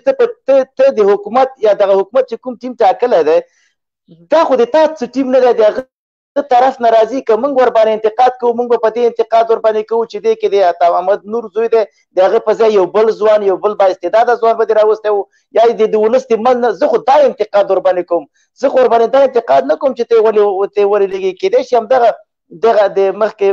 بعضې ورونو وویل همدغه عطا محمد سره د طالبانو جنګ و، همدغه د دوستم د زوی سره جنګ و. دا د دغه افغانستان حقیقت دی چې دوستم په افغانستان کې همدغه ازبکان ورونه دي په 99% د همدغه دوستم سره ولاړ دي، همدغه تاجک دي د همدغه حافظ منصور غوندې خلکو سره او د عطا محمد نور د خلکو غوندې خلکو سره ولاړ دي. که ما سره څوک ولاړ دی هغه د ما د پښتنو خبره کوو خو د موږ کسان به هم پکې بل دغه ټیم د حکومت د ادرس نه ځي نه ګوره شهزاد صاحب تاسې ما ته جواب نه راکوئ یا تاسې چا توهین کوئ. سیده ما تا ته وویلې چې د هغه وس تا کومه خبره وکړئ دا اوس د خپل ټیم توهین کوئ. تاسې کله مسقط ته ټیم ولاړو له هغه بعد تاسې باب الله لپسې غږولې. سیده اوس هم ته په خپله خوله د خپل ټیم توهین کوې. آیا داسې قطر ته لاړ شي بیا به تاسې دغسې باب الله لپسې غږوئ که په خپل ټیم باندې باور او اعتبار لرئ؟ موږ بالکل باور ورباندې لرو، موږ بالکل باور زه تاسو ته یو معلومات نور درکم. ګورئ یو معلومات نور درکم. ته څرنګه باور پرې لرې؟ ته اوس باب الله لپسې غږئ ته اوس توهین کوې نو ته څرنګه باور پرې لرې؟ لنډ معلومات درکم اماراتي صاحب، تاسو ته زه لنډ معلومات درکم. تاسو او د تاسو شاتنیو خلکو هغه څوک چې تاسو بیک اپ کوي هغه خلکو ته باید زه دا معلومات ورکړم. هغوی د پروګرام نه ټول افغانان خبر دي. داسې پروګرام و چې د پاکستان د جی ایچ کې او د پنجاب او د بعضې نورو کړیو په واسطه باندې به داسې یو ټیم ټاکل کېږي چې هغې کې به داسې مشران چې فیصله به په هماغه چې کوم په ټیبل باندې کسان دي هماغه به فیصله وکړي او افغانستان ته به وایي د افغانستان حکومت ته به وایي چې بس موږ فیصله وکړه او تاسو یې ومنئ خلاص. نه، دلته د افغانستان حکومت په راس کې ډاکټر صاحب اشرف غني د تاسو په دې شومو اهدافو باندې پوره واقف و، ځکه داسې یو ټیم درلیږي تر څو هغوی تاسو سره د یو میسنجر یا د یو غږېدونکي په حیث تاسو سره البته تاسو د قطر په قطر کې ناست طالبانو سره خبرې وکړي د هغوی خبرې بیرته راوړي افغانستان ته، افغانستان بیا د افغانستان کوم بل ټیم چې د هغه خبرې وکړي د هغې نه بیا آخري فیصله ورباندې لوی جرګه وکړي تر څو د تاسو د پاکستان د نورو استخباراتي کړیو هغه شوم اهداف چې غوښتل مو په دې ولس باندې تحمیل کړي یو طرفه حکومت راشي هغې ته نه وویل. توهین مه کوه هېڅ پاکستان نه ده الحمدلله د موږ دریځ معلوم ده د موږ ایمان. عمري وروره لږ صبر وکړه. ګورئ تاسو ته ما مخکې ویلې چې اخلال مه کوئ د یو بل سره، دغه مه کوئ، توهین مه کوئ، دغه مه کوئ، دلیل وایئ، منطق وایئ. لکه څنګه چې جلال امرخیل صاحب لګیا دی، لکه څنګه چې پاچا صاحب تر اوسه پورې ډېر ښه روان دی، دغسې دلیل وایئ، منطق وایئ، دغه مه کوئ، توهین یو بل ته مه کوئ، مو په یو بل باندې په شخصي فردي دغه باندې تجاوز کوئ. راځئ چې دوستانو ته وخت ورکړو، تاسې اوسېږئ موږ سره چې دلته نور دوستان هم لاندې منتظر دي، تاسو ته به بیا راوګرځېږو. زه د دوستانو څخه خواهش کوم دلته چې راځئ نظر هم ورکړ، نظر نه وروسته به هم چې دی زه بیا بېرته ښکته کوم. خو که پوښتنه لرئ تاسې کولی شئ د جلال امرخیل صاحب څخه پوښتنه وکړئ په هره موضوع چې وي، په هر طرف باندې چې وي، په هر څه چې ستاسو ذهن کې اوسېږي. چې که جلال امرخیل صاحب نه پوهېده ډېرې بخښنې سره د احمدي صاحب هم په دې پوښتنو احمدي صاحب ته به اوس نوبت ورکړو. یوازې ما ته ټولې پوښتنې مه راجع کوئ. احمدي صاحب ته چې هم دغه ورکړو نوبت ورکړو. احمدي صاحب بالکل د یاد وته ته ما یو منټ یو خبرې ته پرېږده چې زه خبره وکړم چې دلته خپل سپینوالی. ګوره اول دغه ورور چې دی د حمید اول چې زه رالم ګوره ما انتقاد په دغه ټیم باندې وکړو. اول چې رالم ما په دې ټیم ما واز درځي ما واز درځي او اوس د اواز راځي، اواز شته دی موږ سره. ګوره اول چې زه رالم ما په دې ټیم انتقاد وکړو چې باید دا ټیم صحیح ټیم وي. نو خو دا د خپله زما دیګه کوي په یو سمته مې وړاندې کوي. اول چې تاسې په مسکو کې کېناستئ د دغه ډلې سره موږ در باندې انتقادونه کول چې دغه ډلې سره مه کېنئ چې په تاسې باندې غټ غټ بمونه راګوزار کړي، خو لاړې مسکو کې ورسره کېناستئ، هغه خیر دی. خبره دا ده چې په دې ګوره دغه د اختلاف وخت نه دی، په دغه شیانو پسې ډېر باچا صاحب خو اوس هم هغه ډله ده، باچا صاحب خو اوس هم هغه ډله ده، هلته کېناستئ شکر کېده اوس هم هغه ډله ده، دوستم نه ولاړئ دوستم زوی لاړی. خو دغه ټولو سره په مسکو کې کېناستئ. ورونو قربان مشم ډېر قدرمن دغه مرخیل صاحب ډېر ښه جواب ورکړی. تاسې احساساتي کېږئ، ولې احساساتي کېږئ؟ ما شو په نرمي لهجه باندې جواب راکوئ. لږ وار کوئ تاسو سره خبره کوو. اول دا چې تاسې هر شی په فرمایش غواړئ. د پردي په کار کې هم کار دی، خپل کار کې هم کار دی، د پردي په کار کې هم کار دی. اوس دا کوم شی چې ستاسې مربوط دی تاسې خپل غاب کوئ، تاسې د هغې دپورې څه کار دی؟ دا زمونږ وطن کې د میندګړو خلکو کار دی چې مونږ وایو چې دا خلک مقرر شي را مقرر شي. تاسو خو یو طرف کې یاستئ، مونږ په یو طرف کې نه یو، مونږ خو نه د حکومت کسان یو نه د طالبانو. د نظام په ملاتړ باندې خلک یو ښکاره یو په لایفونو کې به وسیږي. نرمي لهجه باندې ګوره باچا صاحب تاسې د حکومت غړي یا په نرمي لهجه باندې جواب ورکوئ، احساساتي کېږئ. ما ښه ستاسو خوښه وي زه فکر کوم یو دقیقه عمري صاحب یو دقیقه صبر وکړئ. ستاسو ټولو په اجازه باندې بخښنه ډېره زیاته غواړم چې ځکه مې مداخله وکړه چې تاسو درې په درې شوئ سره. امرخیل صاحب هم پاس ناست دی، هغه هم درته سیل کوي، هغه هم حیران پاتې چې اوس کوم طرف ته شم زه. خو خیر زه هم پکې حیران کړم. عبدالله صاحب خو بیخي لاره ورکه کړه چې اوس کوم یو بند کړم. خیر ګپ دې پکې لږ هم ولې دلته به راشو. ګورئ ما اوله کې د احمدي صاحب اشاره وکړه کې څه ووایي دوستانو، کوم دوستان چې خواري کوي چې راننوځي سټیډیو ته اوسئ، تاسې خپله خواري کوئ. زه به کوم دوست به ښکته کړم، تاسو به راپورته کړم. خو د هغې سرڅنګ کې چې دی دوستانو دا زموږ لایف ویډیو شریکه کړئ تر څو نور دوستان خبر شي، هغوی راشي او برخه واخلي. دلته چې څومره زیات کسان دا خو موږ ته خو 2 دقیقې وخت هم تا رانه کوي، اوس 2 دقیقې وخت دې ورانه کوي، فقط یو دقیقه باندې وغږېدو ووایي چې اوس دا شوم اهداف چې یو لغت سره استعمالوي دا خو توهین نه زه دې پښتون ته کېنولی، تا ته پښتون فقط یو دقیقه. خیر دا خو څوک کوي دا زه په خدای چې ولا ما چې خبرې وکړې زه به ښکته شم، لاندې به یم. ما چې خبرې وکړې زه به لاندې یم. خیر بیا دوی پرېږده زه به لاندې ښکته شم. صحیح ده. څه شو پاچا صاحب خپله لاړه ښکته شو فکر کوم. خیر ده ما احمدي صاحب ته مه ځه، احمدي صاحب زه ځم، احمدي صاحب ته په سټډیو کې اوسه. پروا نه کوي. خیر ده. نه پاچا صاحب لاندې لاړو. دوستانو ګورئ په دغه رقم باندې موږ او تاسو هیڅ نتیجې ته نشو رسېدلی. موږ سره ډېر قدرمن میلمانه ناست دي، په خپله د احمدي صاحب دی، په خپله جلال امرخیل صاحب دی چې اول وار باندې راغلی دی. زه نه غواړم چې تاسې داسې یو څه رامنځته کړئ، دلته اخلال رامنځته کړئ چې د جلال امرخیل صاحب زړه تور کړئ، زما د لایف څخه مو وایي چې توابه خدای په امان مخه دغه بیا نه راځم. نو وروره دغه جلال امرخیل به موږ ته لاس نیولی تا کور ته درولو ته ښه مشکل نشته دی، ما ګاونډي دی. ښه د ما ګاونډي دی، زه بیا ته لاس نیولی درولم، د موږ محترم ورور دی. موږ سره بل دوست هم دی، هغه به راپورته کړو، د هغې نظر به هم واخلو. د دې څخه مخکې چې دی زه به سادات صاحب به راواخلم. سادات صاحب په 2 دقیقو کې خپل نظر موږ سره شریک کړه. د هغې نه وروسته چې دی که کوم دوستان پوښتنه لري کامنټ کې کولی او احمدي صاحب ته د خبره یاد لره، ته به چې دی بېرته د سادات صاحب څخه وروسته راځي، ځکه چې سادات صاحب ډېر وخت راځي انتظار وکړي. سادات صاحب مهرباني وکړه 2 دقیقې وخت لري، خپل نظر موږ سره شریک کړه. بسم الله الرحمن الرحیم. ټولو دوستانو ته عزیزانو ته السلام علیکم و رحمت الله و برکاتو. امرخیل صاحب دغه سوال تا ته راجع کېږي، بهتره دا نه و چې دغه کوم ټیم چې تعیین شوی چې لاړ شي قطر ته،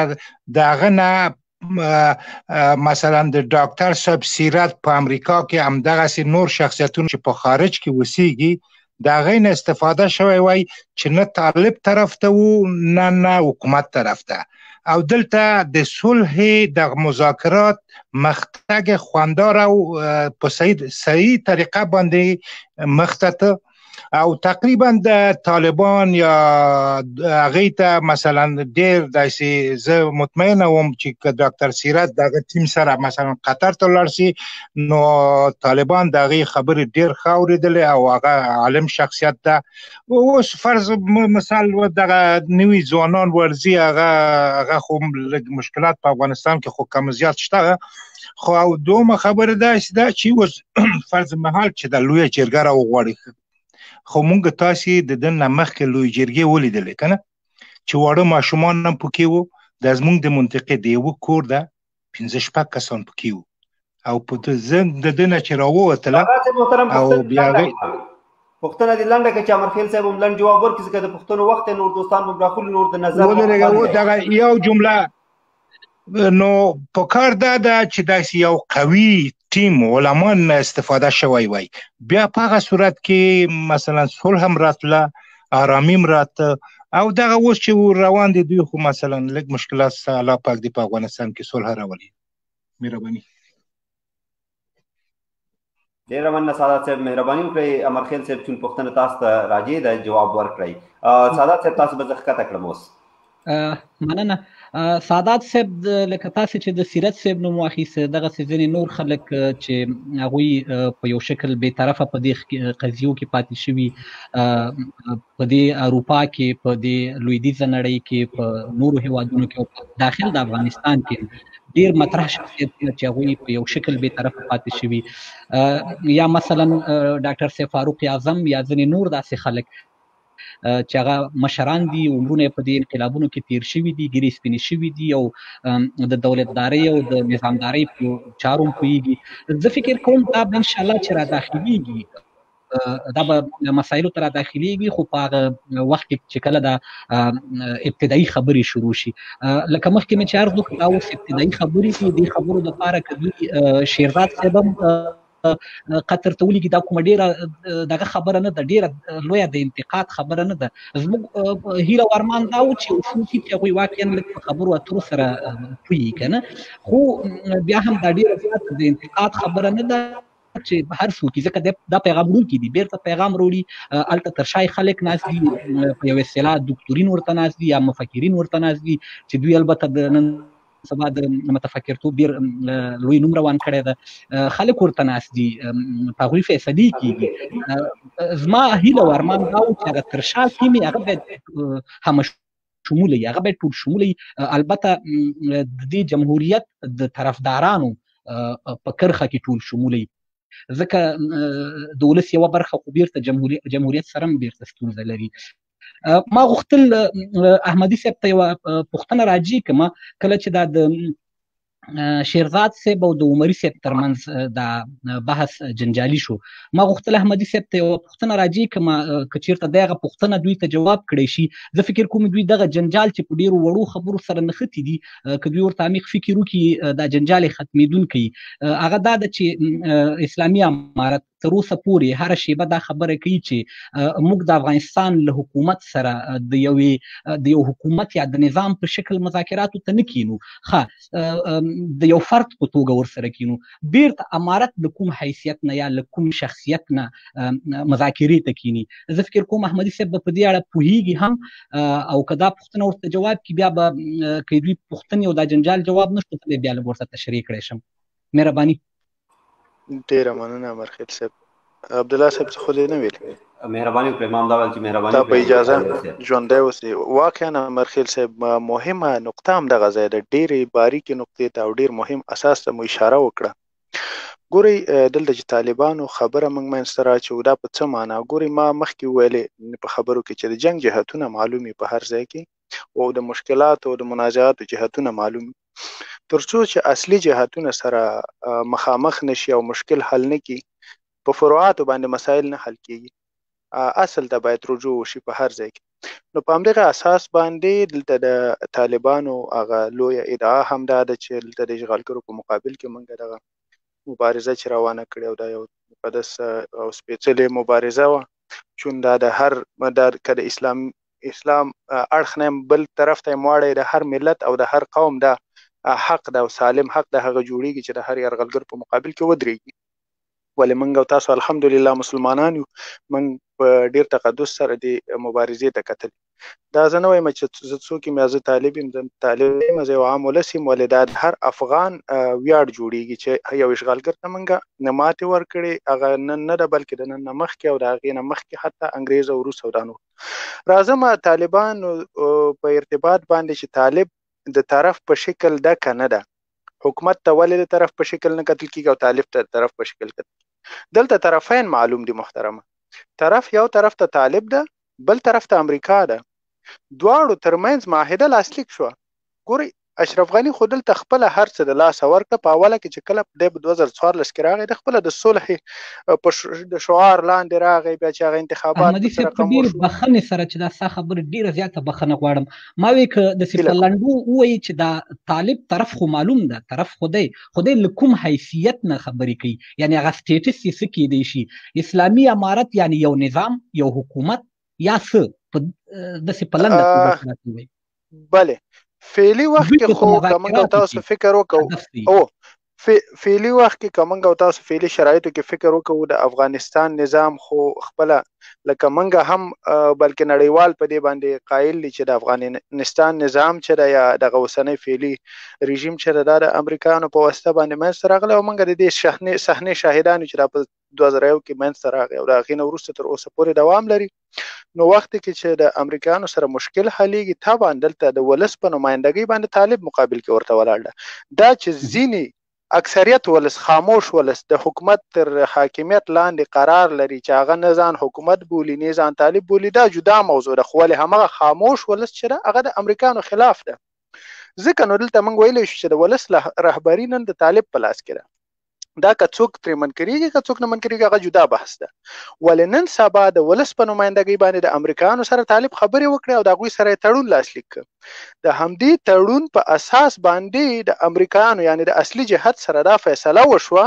چې افغان حکومت چې دا تاسو جوړ کړی ده دا به د افغان حکومت په شکل نه، د افغان ډلې یا د افغانانو د یو جهت په شکل به موږ سره په مذاکراتو کې شرکت کوي. ولې دا چې خیر ستا جواب خو تر دې ځایه پورې ولږ رڼا به پرې واچومه. ولې دا چې اشرف غني په ښه شکل استفاده ونه شوه کولی، لږ بښنه غواړم. هغه هم یو بې طرفه دی، هغه هم د حکومت طرفداري نشي کولی په پوره اندازه باندې. ګوره نه احمدي صاحب، زه تاسو کولی شم چې تا ته جواب درکړم داسې خو سمه ده، خو لږ زه دا خپله خبر خلاصه کړم بیا تاسو ووایئ، زه تا ته وخت درکړم وروره. کوئ چې وخت د برنامې کم پاتې 15 دقیقې وخت پاتې دی، په دې کې باید چې موږ تاسو چانچور د دې برنامې راواخلو، د پروګرام راواخلو، شریک کړو. نو مهرباني وکړئ وخت مراعات کړئ. په دې خاطر باندې ربي شاکر هم دلته دی او لاندې چې د پاچا صاحب محترم هم ناست دی چې هغه هم بیرته غواړم چې بیرته پورته راوړم پاس راوړم. په دې سره به چې دی که ستاسې خوښ وي زه به چې دی محترم ورور ابوبکر عمري صاحب به چې دی لاندې ویسم.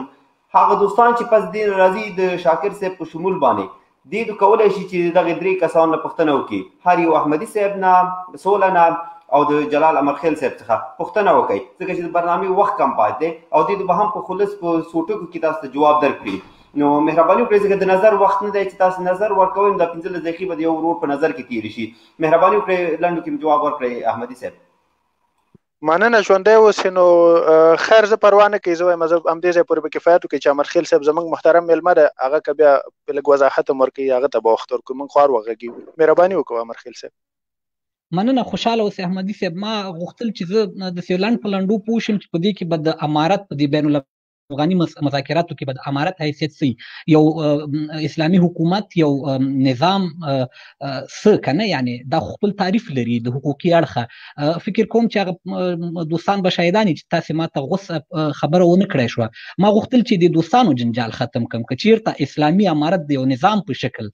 برخورد کوي، د یو نظام له حیثیته خبرې کوي، نو بیا د هغې له خبرو ته اړتیا څه ده؟ خو ته خو یې یو حکومت، ته خو یې یو نظام، تا سره په تړون کې دا هم لیکل شوي چې ته به ده ته هم پاسپورټ نه ورکوې، هغه ته به هم پاسپورټ نه ورکوې، ده ته به هم ویزه نه ورکوې، هغه ته به هم نه ورکوې. یعنې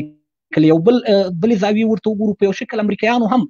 تا ته دا هر څه در سپارلي غوندې دي یا دا منلې ده چې ته د دې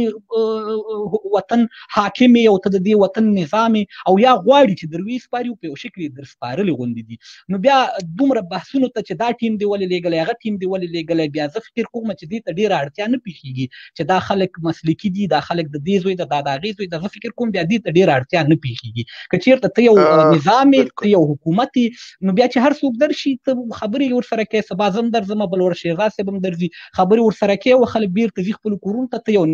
نظام یو حکومت بیرته حاکم نو کومې نتیجې ته خو نشو رسېدلی کومه معنا بیا نه لري په دوی باندې دا انتقاد په دوی باندې دا بحث په دې ټیمونو باندې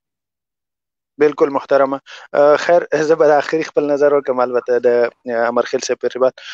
ګوره محترمه لکه ما چې مخکې وویلې طالبان چې دی اوس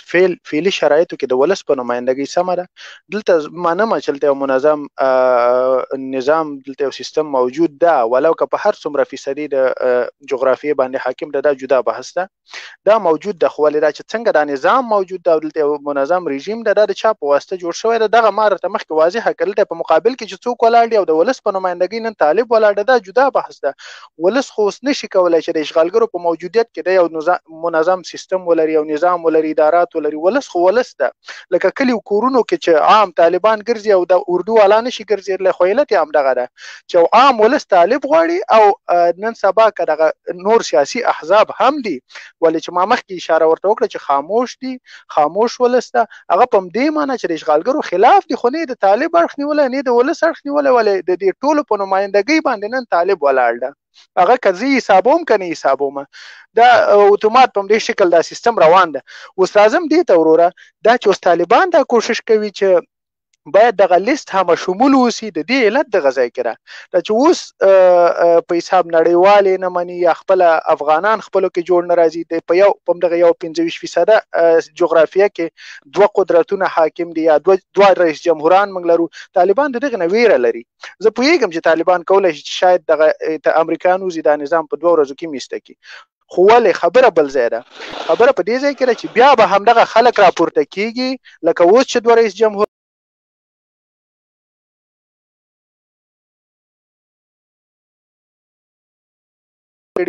لکه د شوروي د وتلو نه وروسته چې خپل منځي جنګونو ته لاړو د هغې د مخنیوي لپاره دلته باید همشموله یو دغسې هیئت موجود وي چې هغه ټول بین الافغاني مذاکراتو کې شرکت وکړي او خپل نظر شریک کړي چې بیا آینده کې څوک ګیله ونه لري او مخالفت ونه ښیي اصلي علت دغه ځای کې ده مننه ګوره احمدي صاحب اوس زه باید خپلې خبرې وکړم ته وګوره ګوره احمدي صاحب قطر د دې ویلي چې همشمول ټیم جوړ کړه که یوازې دې طرف ته لګیا قطر د دې ویلي دي مولوي فلانکې مولوي اخونزاده مولوي احمد مولوي محمود مولوي تراب بس خلاص قطر ته ویلی شي چې دغه امرخیل د اروپا نه دروغ واړه پکې ور واچوه تاسو ټول یو طرف قطر کې چې دا هغلته مولایان ګوره شیرزاد ما چې مخکې اشاره وکړه زه دا نه وایم چې زه اروپا کې ناست یم نو زه اوس طالب یم دا په دې معنا نه ده نه غواړه کنه خو قطر ته ووایه کنه طالب خو سمه ده اوس ته خو جنګېدلی نه هغوی خو هغه کسان راخیستي چې د امریکا په مقابل کې جنګېدلي نو ته څه هغه د تا په دې طرف کې څه کار دی هغه د تا په دې طرف کې څه کار دی ته دې طرف کې څه ګوتې وهې خو خپل طالب دې وغږوه خپل طالب هغه د دې طرف کیسه کې نه ده هغه سبا د مشکلاتو د مخنیوي لپاره مجبور مکلف ده هغه ځان مسؤول ګڼي هغه د آینده نظام حاکم ځان ګڼي هغه وایي چې آینده کې ما سره دغسې مشکلات خوبونه دي خیالونه دي ډریمز دي صحیح ده موږ هم وایو چې دا خوبونه باید په حقیقت تبدیل شي د دې لپاره چې په حقیقت تبدیل شي باید د معانی د مخې لرې شي دا محال دی صحیح ده هغه دا به شیرزاد صاحب ولې هغه معقول جواب دغه شی و چې ما تا ته وویلې مننه نه دا ملت ګورئ ده یوه خبره وکړه امرخیل صاحب محترم ته که وخت ورکړي هغه به زه نه ده وایي د ملي اردو یو ځوان دې لاړ شي یو کلي ته او هغلته د دی په ښکاره وګرځي راځه ته داسې یو کار وکړه د ملي اردو یو ځوان به زه یو کلي ته ولېږم خو ته جنګ تور باندې ډز مه کوه چې د ملي اردو په هغه ځوان باندې خلک ګلان شیندي که نه شیندي شیرزاد صاحب محترم زما د دې پوښتنې نه یو هدف هم همدغه و چې د اسلامي امارت ملګري یا دوستان دوی همیشه دا خبره کوي چې حکومت د طرف په شکل د حکومت په شکل نه منو کنه دلته زما په نظر باندې دا د ټیمونو مذاکراتي ټیمونه او دوی هغه افراد دا موږ د پاره د ټولو خلکو د پاره زه فکر کوم چې ډیر مهم نه دلته یو مخکې یو بل ملګری و چې تواب صاحب هغه قطع کړ هغه سړی دغه هغه لومړی خبره زما ډیره زیاته خوښه شوله خو هغه دویمه خبره چې کومه وکړله فکر کوم هغه د اشرف غني په اصطلاح له چارچوب نه د باندې وکړه کني هغه ډیره ښه خبره وکړه چې ماته د یهودي ماته د کافر ماته د جنګ سالار هر څوک دي چې دوی د خپلو کې سره رضا شي ځکه جنګ هم دوی جوړ کړی دوی د رضا شي دوی د خبرې وکړي ما د والله زنده‌باد چې زه خپله ډوډۍ وګټم ستاسې ډوډۍ نه غواړم که ستاسې ماته اړتیا وه خیر د خیرات به م کوم وظیفه به م ورکوم طالبانو والله زنده‌باد مالیه ورکوم ټیکس به ورکوم ما ژوند ته پرېږدئ زه کار پکې نه لرم که نه زه فکر کوم چې دلته کله چې دا د نظام دغه خبره مطرح شوله احمدي صاحب چې څنګه وایي زه داسې فکر کوم چې د صلح دپاره نیتونه او د ډیالوګ ژبه ډیره مهمه ده د صلح ادبیات ډیر مهم دي نسبت دې ته چې دا مذاکراتي ټیمونه دي کله چې مونږ د صلح نیتونه ولرو دا دواړه طرفونه د صلح نیت ولري په هغه وخت کې مونږ یو تلپاتې صلح ته رسیدی شو او کله چې یو طرف په دې باندې ټینګار کوي چې زه اسلامي امارت یم او زما امارت امریکایان وړاندې کړی بیرته به امریکایان ماته نسبوي بیا به هغې نه وروسته دا خبره حلیږي دا په خپل غرور کې پاتې کېدل دي که دا بل طرف خامخا په دې ټینګار کوي چې ما جمهوریت حاکم کړی ما د دې دپاره 50 کاله قربانۍ ورکړي دي دا په خپله د دې د یو نوې جګړې دپاره لار خلاصوي او زه امرخیل صاحب بخښنه غواړم چې دغه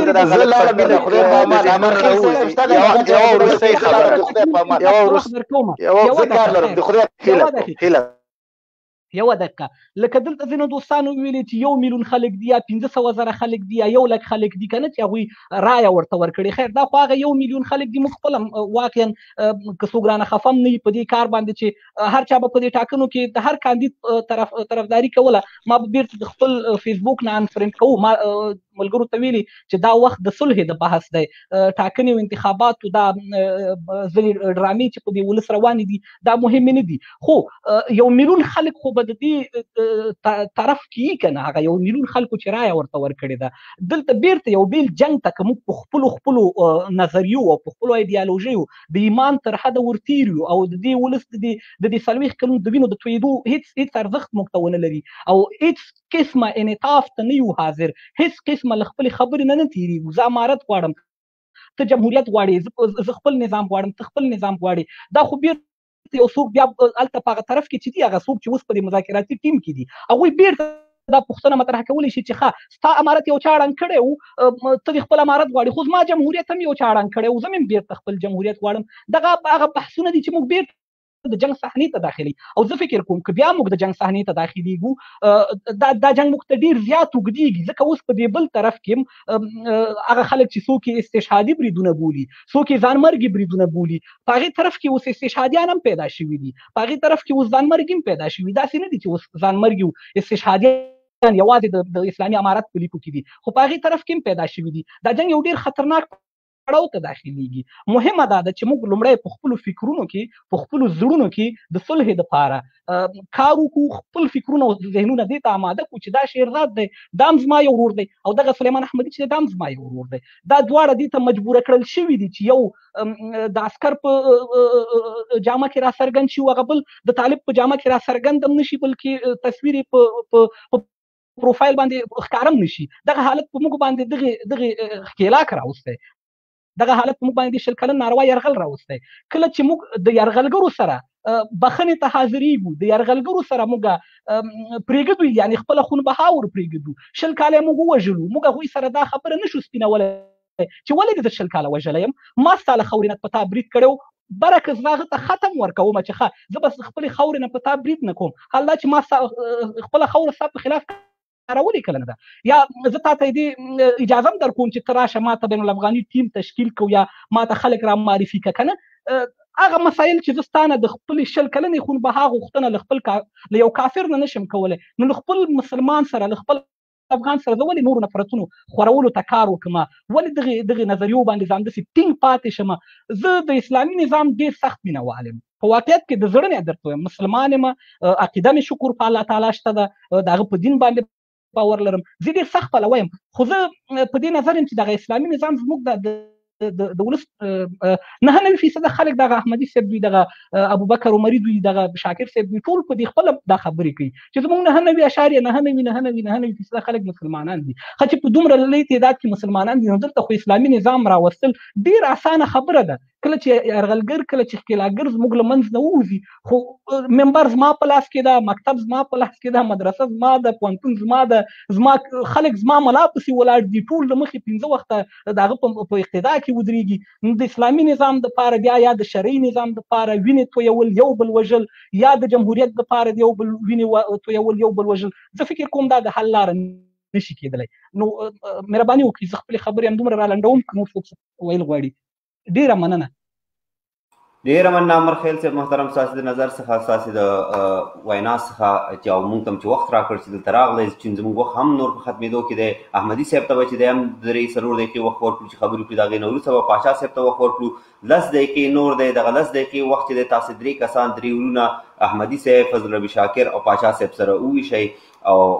دا خبره به راخلاصه کړو. نوره ډېره مهرباني به وي. ډېره مننه وروره، مهرباني وکړه احمدي صاحب. کور دې ودان. زه به 2 دقیقې وغږېږم، 2 دقیقې به وروسته وغږېږم، ځکه د امرخیل صاحب د خبرو سره زه تقریبا موافق یم. تقریبا به ځکه وایم چې خیر ولې لږ وضاحت ته ضرورت لري. هغه په دې معنی چې دغه هلته باید لږ وضاحت موجود وي. لکه مخکې چې ما وویل چې طالب د یوازینی قوت د چې د ولس په نمایندګۍ باندې د اشغالګرو په مقابل کې ولاړ د دې نه څوک سترګې نشي پټولی. دا که څوک وایي چې نه ده صحیح، ماته د دلیل وایي. دوهمه خبره، طالبان چې وایي چې موږ بین الافغاني مذاکراتو کې ټول جهتونه هم شمول ټیم غواړو، هغه په څه معنی؟ دوی خپله وایي چې موږ د امارت په نمایندګۍ هلته نه کینو، بین الافغاني مذاکراتو کې موږ هلته فیصله کوو چې دا ولس کوم نظام غواړي، امارت غواړي، دولت غواړي، جمهوریت غواړي، څه شی غواړي. هغوی وایي چې موږ خپله یو جهت یو، نو باید حکومت جهت نشي، حکومت حاکم نشي، هغه باید د یو جهت په شکل کینی. دغلته باید لږ وضاحت موجود وي. د دغه وضاحت لپاره ما غوښتل چې فقط 2 دقیقې ونیسم، خو 1 دقیقه ځکه ډېره مننه احمدي صاحب. د دې دپاره زما په نظر ډېر اسانه فورمول همدا دی چې طالبان خو ماشاءالله ډېر قدرتمنه خلک هم دي، امریکایانو ته هم ماتې ورکړله او کولی شي چې دا کار وکولی شي. هغوی په ډېر راحت سره دغه سیاسي ګوندونو ته په خپله بلنه ورکولی شي چې زه کوم نظام یم، نه زه کوم حکومت یم، زه یو سیاسي نمایندګي یم، خو البته ولس زما په بیرغ لاندې د اشغالګرو سره جهاد کړی. زه د دوی په نمایندګۍ څه راځه چې د هر چا په نمایندګۍ دغه سیاسي ټیمونه یا د سیاسي ګوندونه دا ټول به ورته معلوم وي، دوی ته دې بلنه ورکړي، خبره خلاصه ده. خنه غواړم مایک بند شو. رښتیا هم امرخیل صاحب کاش چې دغسې شوي وای، خو دلته هم ګورئ امریکایان خپل هم حتی د بندیانو په خوشي کولو کې تاسو ته بهتره معلومه ده، طالبان خپله په وار وار دا خبره کوي چې دا چې امریکایان موږ ته 15,000 بندیان ولې په وخت نه خوشي کوي، دوی خپله وایي عذر موږ ته پیش کوي، وایي موږ ته وایي چې موږ هم حیثیت لرو. او رښتیا دا خبره هم ده. دوی هم نشي کولی چې په یو دم باندې د افغانستان حکومت مطلق د پامه وغورځوي. دا د شک نه وتلې خبره ده. ولې یو شی چې هغه لکه د لمر روښانه ده، هغه په دې معنی چې د افغانستان حکومت په بین الافغاني خبرو کې حاکم هم نشي لیدلی او نه ورته د مشروعیت په سترګه کتلی شي. دا هم د پامه غورځول نه دي په کار. دغه خبره ومننه. ډېره مننه دوستان ستاسو د نظر څخه. اوس به چې د نوبت به ورکړو فضل ربي شاکر صاحب ته په مختصرو ټکو کې که غواړي چې دا ناوخت هم راغی، برنامې وخت ختم و چې دا راغی. فضل ربي شاکر صاحب په خیر راغلی، ستړی مه شئ. خدای دې وکړي چې ستاسو انټرنیټ یاري وکړي. تاسو موږ سره خپل نظر شریکول غواړئ، پوښتنه لرئ، مهرباني وکړئ.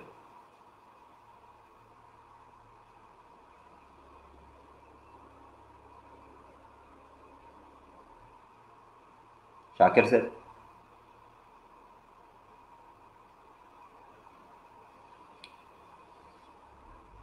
ها راځئ د شاکر صاحب دغه کار نه ورکوي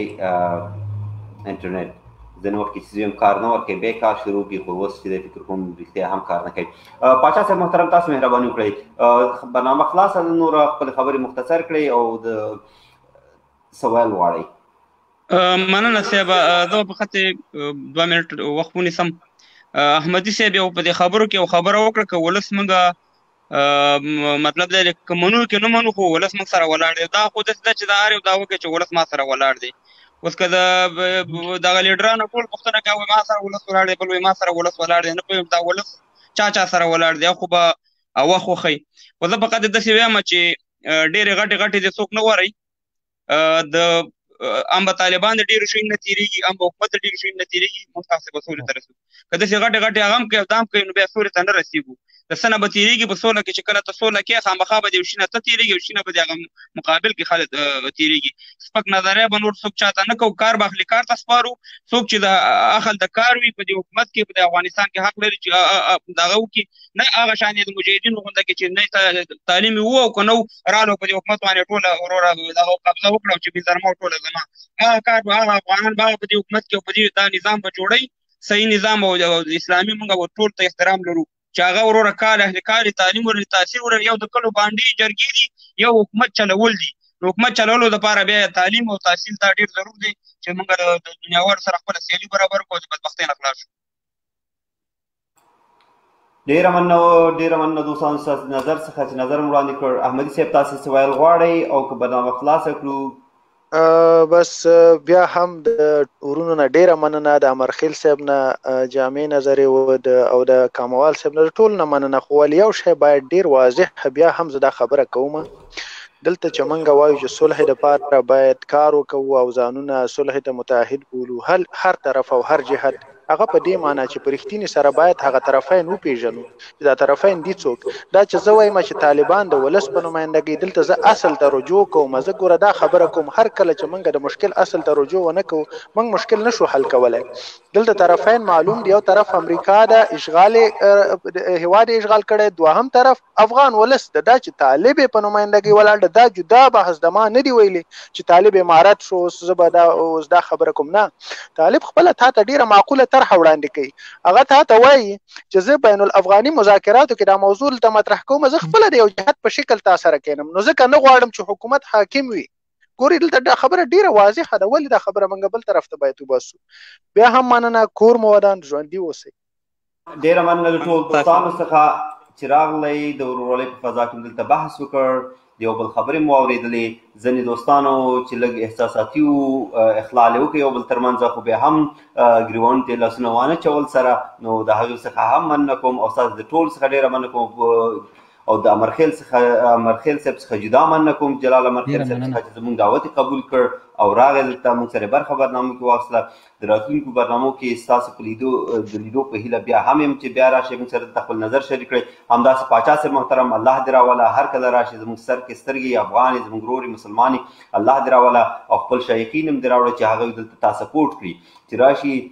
تاسو سپورټ کړئ. همداسې احمدي صاحب تاسې په هغې طرف باندې غږ وکړئ چې هغې وراشي او راځئ دا د قلم خاوندان که په هر طرف کې هغه سره راټول کړو. همدغه قلم فکر استعداد خاوندان کولی شي چې یو نتیجې ته سره ورسیږي. دا د سرچوک کسان چې کنځلې کوي کامنټونو کې بدرد یو بل ته وایي، دا د افغانستان نور هم وروسته وړي او دنیاوالو ته نړیوالو ته چې دی ډېر یو وروسته پاتې قوم معرفي کوي. چې تاسو ورشئ د دوی د میډیا تاسې وګورئ، په میډیا کې دوی د نور هېڅ نه لري غیر د کنځلو څخه یو بل ته. راځئ دغه کلچر دغه دود پرېږدو، راځئ چې په دلیل منطق په استدلال سره خبرې وکړو. زه د هر یو مېلمه څخه نړۍ مننه کوم. الله تعالی دې ستاسې د هر قدم په بدل کې